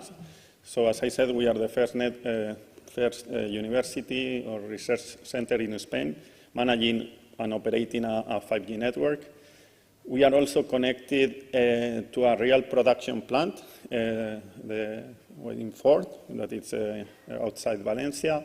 We are the first millimeter wave node in Spain. Probably you have seen the news, but actually it's not from Telefónica, or well, it's a spectrum from Telefónica, but it's in our private network. We also have been the first one to interconnect two private networks with Fraunhofer Focus in Germany. And, well, we have also well, this edge cloud continuum from AWS, and we are the first one actually here in Spain to have that. This is, well, one slide about the interconnection with Fraunhofer. This is from a 5G PPP project that closed this year. Well, not closing very soon, another 5G PPP project where we are interconnected to the Ford factory, and which allows us to have like real industry use cases. We have a distributed 5G architecture with Fivetonic in Madrid, UPV, and Ford. Well, this is the high-level architecture of the network. We have different, as I have said, basically two outdoor base stations, also an indoor node, and we are working on this portable node. And here you have some measurement simulations in different frequency bands. We also you can see there, we have a like KPI measurement system, so we can take a look to what has happened. And well, for curiosity, you have there some KPIs in terms of peak data rate, latencies, and so on. But well, we are using, for these measurements, we have been using Open5G, which has some limitations. But, and well, this, just one slide about this Edge Cloud Continuum with AWS, which is also part of our collaboration with Telefónica.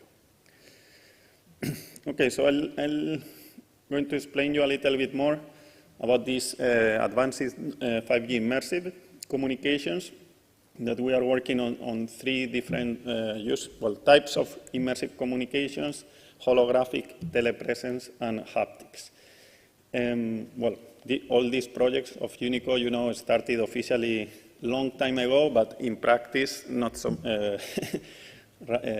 quite recently.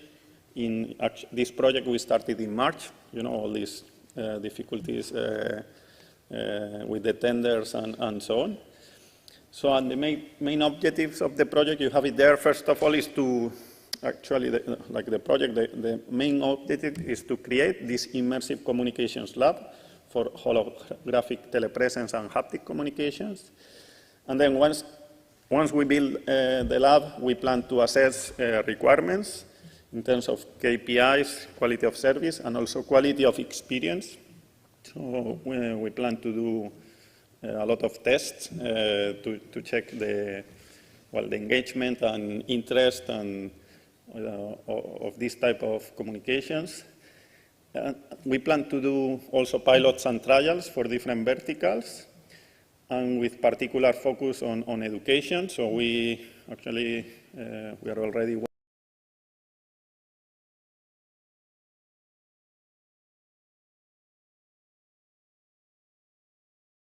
trial, let's say. And once we have all that, we are also we will use our private 5G network to try to optimize the delivery of the immersive content. And so we have, well, 3 sub-projects, one for each type of immersive communication: holographic, telepresence, and haptics. And here you can see our 6 partners. Brainstorm, which is working not only on, well, actually I have one slide for each, so I'll tell you more later. Well, this is the lab. If you haven't seen it yet, I recommend you that after finishing the session, you try to get into the last visiting slot. And just very quickly, one slide about the work we are doing with each of the companies or partners. With Brainstorm, you saw yesterday the demo, the telepresence demo, and they have one of the rooms of the lab have been equipped by them. And what you haven't seen is the holographic park yet. So that's we are working on several proof of concepts. Yesterday were shown, but very quickly. So but I'm confident next year we'll have some very cool demos. And then what we plan to do is to, as I was explaining before, use this technology to quantify KPIs, make quality of experience tests, and use our 5G network to deliver the information, stress it, and try to optimize the delivery of this type of information. This is not ready yet, but should be ready by the end of the year. So we have, with Telefónica, we plan to build a volumetric capture studio in real time. So this will be also probably one of the demos for next year. Also, regarding haptics, we have the collaboration with Nokia. I took up where is Roberto? I don't know if he's, yes. I took a picture of you in the slide because actually the demo that Nokia had out there, it's not available anymore, but they left yesterday, so that demo is part of our project. And we have 3 use cases, and coming, before the end of the year, in the lab, we'll start deploying this like a KPI measurement system for haptics communications. So that's also like moving right away. The collaboration with Yerba Buena Virtual Reality, we have a demo in the lab, and in this case, we are focusing on immersive XR applications that using head-mounted displays, XR glasses, and we have the possibility of using multiple 180, 360 degree cameras and augment the reality, and all that in real time with 5G. So we have defined different use cases for immersive interviews. That's one of the demos in the lab. But also we plan to work on education use cases and entertainment.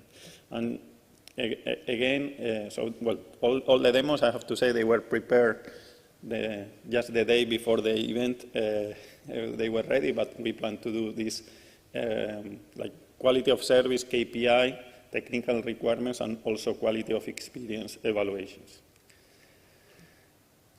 With Orange, we have this very cool project on the cockpits, and it was the demo of the first day, and I think the people have really liked it. But basically, we have after several years of demos, we have like our own testbed here for remote driving using our 5G network, and to be able to work on the whole end-to-end chain of like robotics, real-time streaming or delivery, plus the connectivity. A lot of, the demo I think has been a success, but we have already a lot of ideas for next year how to improve it. And then, Vodafone is the last partner to join the project. They started just 1 week ago. So, but basically, what we plan to do, if you were at the Mobile World Congress this year, they built low-cost, open-source 5G femtocell. And it was one of the highlights of the Mobile World Congress. So what we plan to do is to deploy a realistic indoor testbed with them, like following like an open run architecture, and use it for performance evaluation, orchestration, rig testing, and so on. So this is we have just started, but we have the Femtos already, and so we'll be one of next year. We'll be working a lot on this project. And then regarding this other project, that focuses on what we call real-time digital twins, but I have to say that, as I was saying before, it's not like a network digital twin. It's more like of a real environment. There is like this digital replica, and then we want to monitor what's happening there. I don't know if there are vehicles, robots, trucks, containers, people, and be able to in the real environment with cameras, sensors, whatever, be able to identify movement, patterns, and then the digital twin should update itself in real time. As experimental scenarios, the main scenario of this project is the port of Valencia, but we have also our campus, Fivetonic in Madrid, and we are in discussion with Ford so that we can use it for some use cases. This is a bit the vision.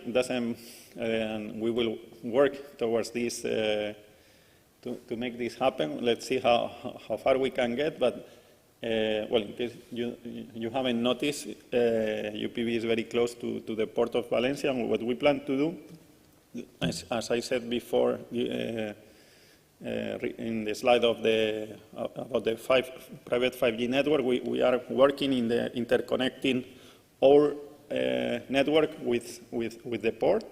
So we plan to have like a distributed architecture, and well, basically, as I said also before, just to model in a digital, to have a digital version of a terminal, and with cameras, vehicles, robots, whatever,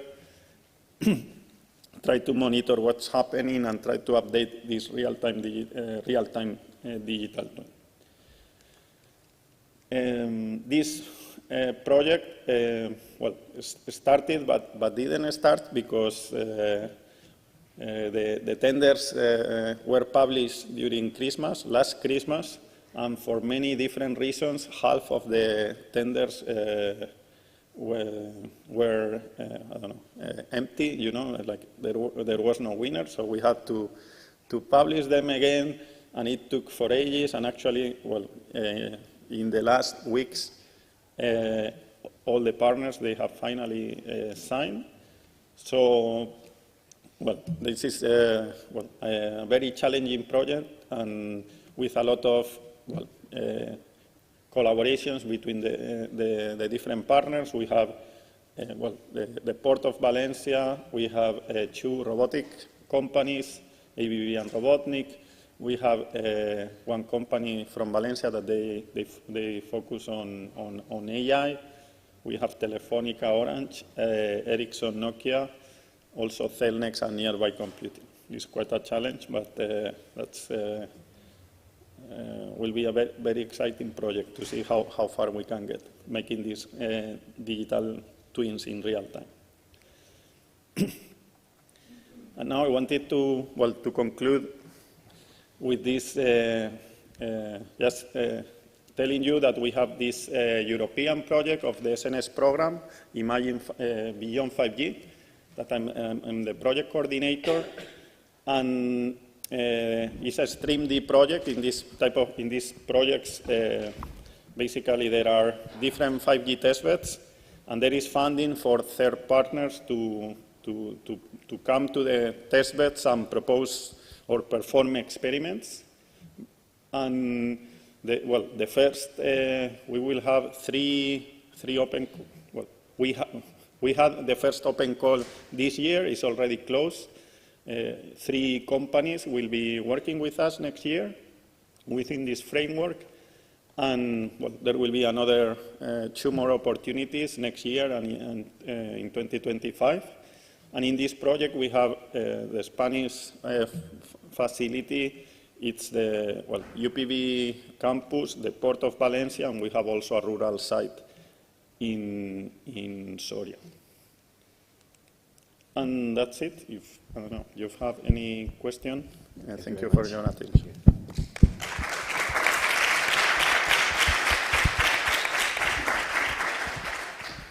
Questions for David?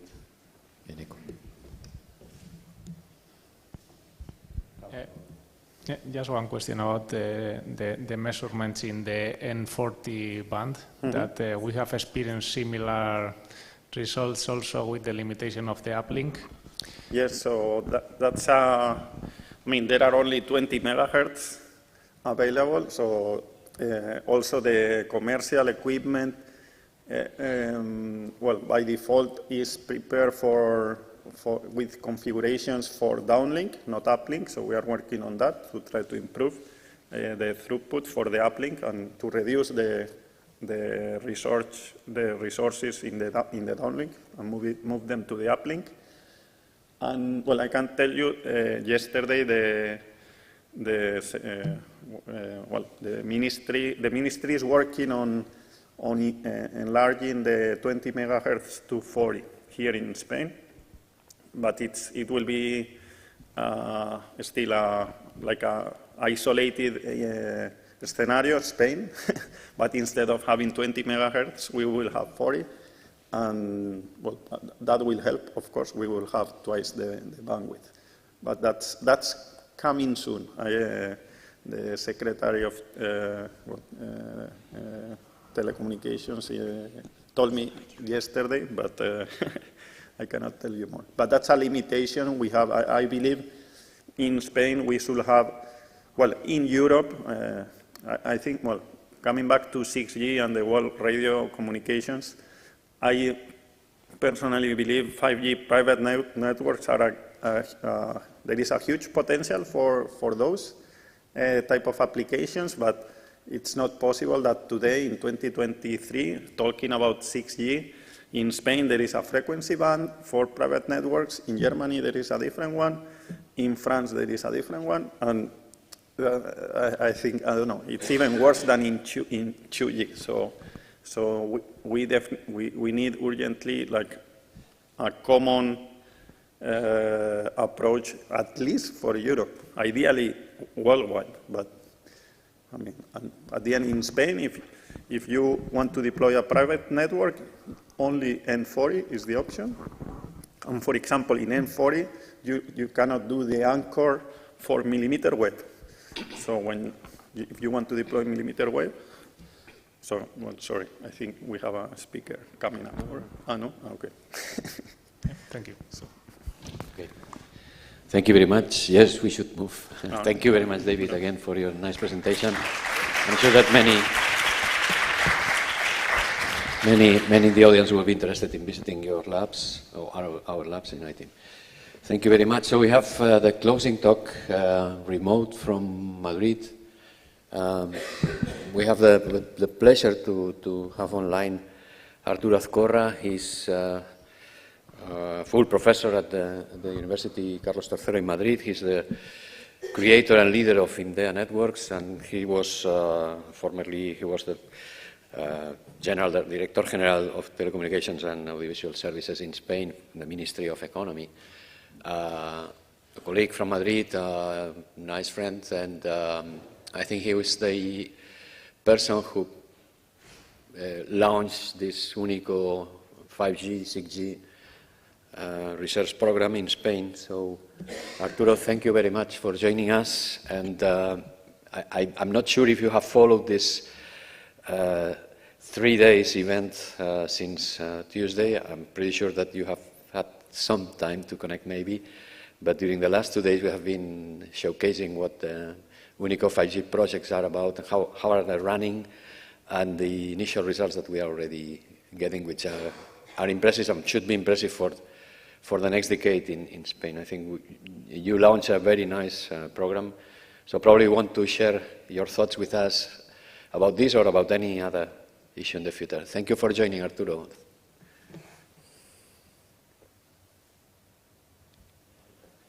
We cannot hear you. We cannot hear you. No le oímos. Now it's better. Can you hear me now? Better. Yes, thank you. Okay.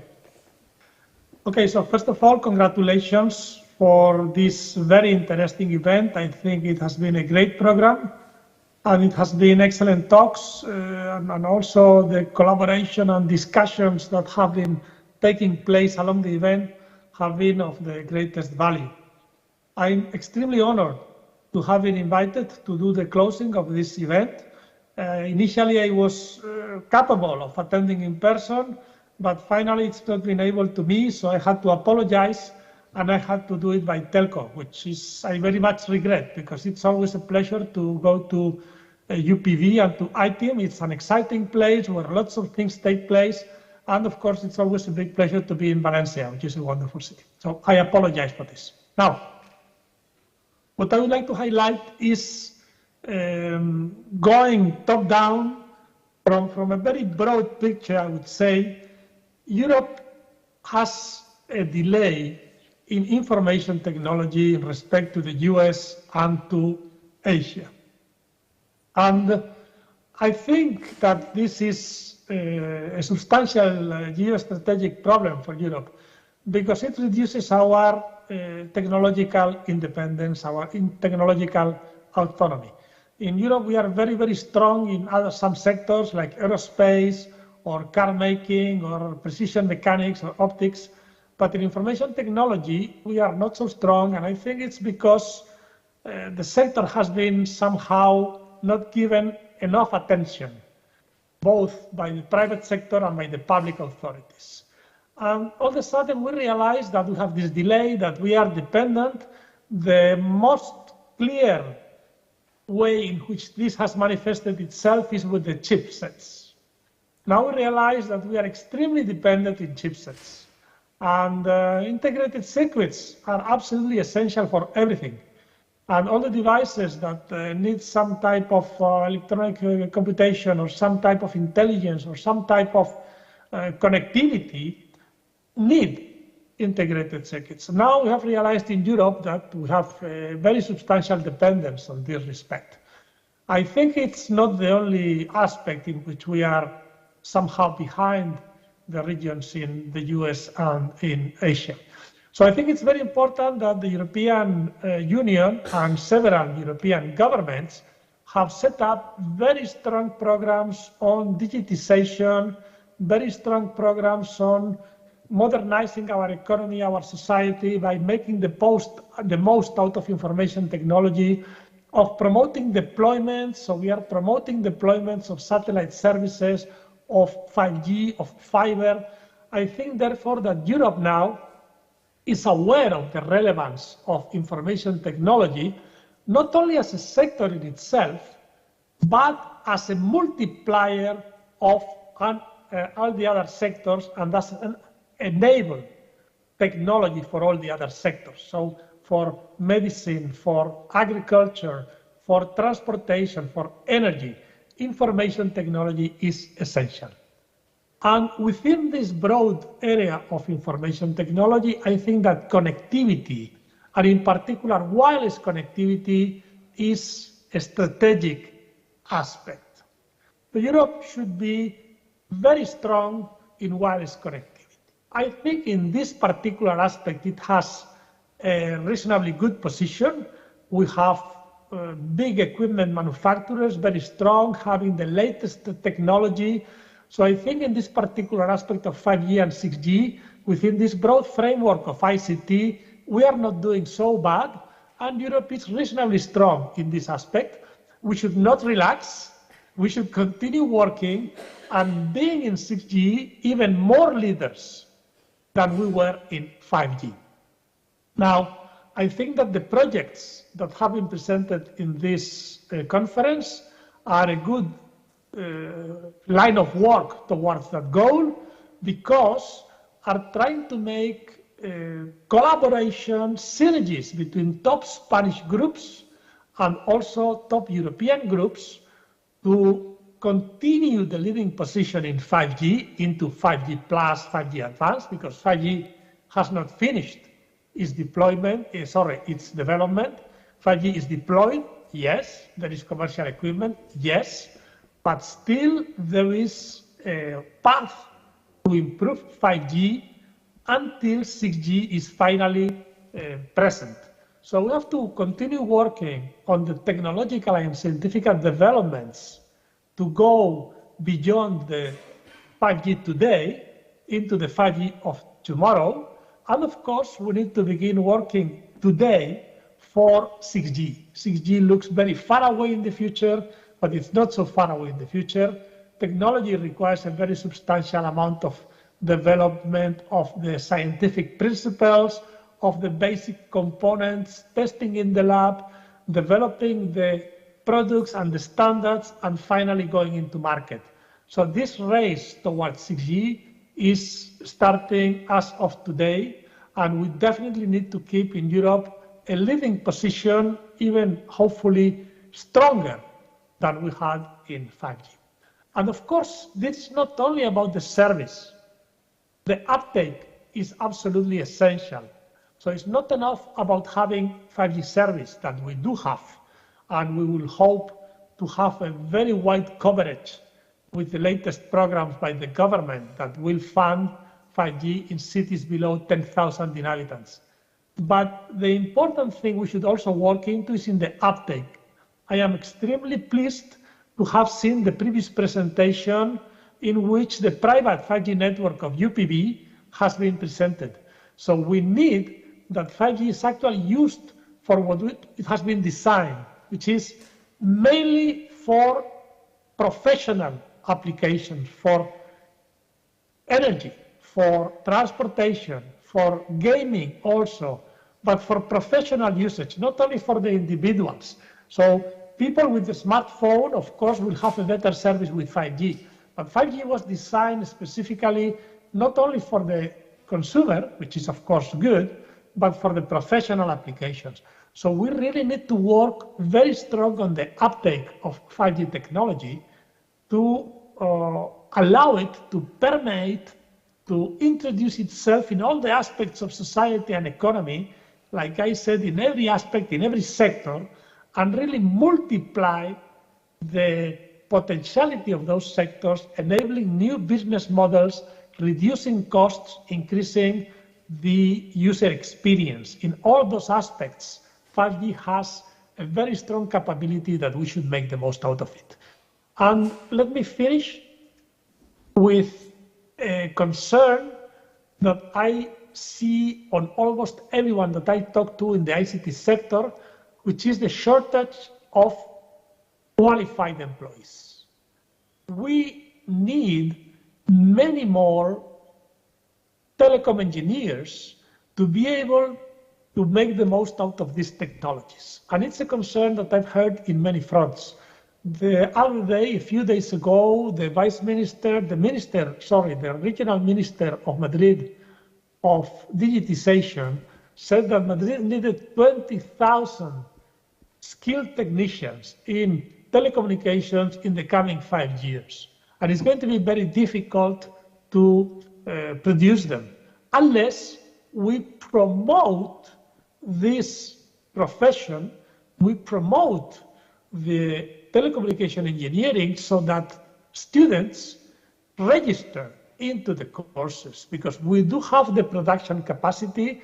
We have excellent telecommunication schools here in Spain. We have a reasonable number of them. I don't think we have a shortage of telecommunication schools. What we do need is that this profession that is not very well known, is somehow invisible to young students. They do not know what a telecom engineer is. It's known to them, so we attract many male and female students to our schools of telecom engineering. And nothing else on my side. Thank you very much for having invited me again to do this closing speech. Congratulations to all the presenters and to the organizers, and let's make the most out of this technology for the benefit of economy and society. Thank you very much.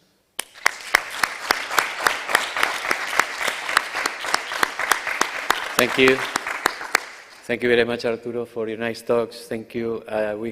We wish to have you here in person next year for the 4th edition of Valencia 5G Days. Thank you for your closing remarks. So with this brilliant speech, we close the 3rd edition of the Valencia 5G Days. See you next year. Thank you very much, everybody.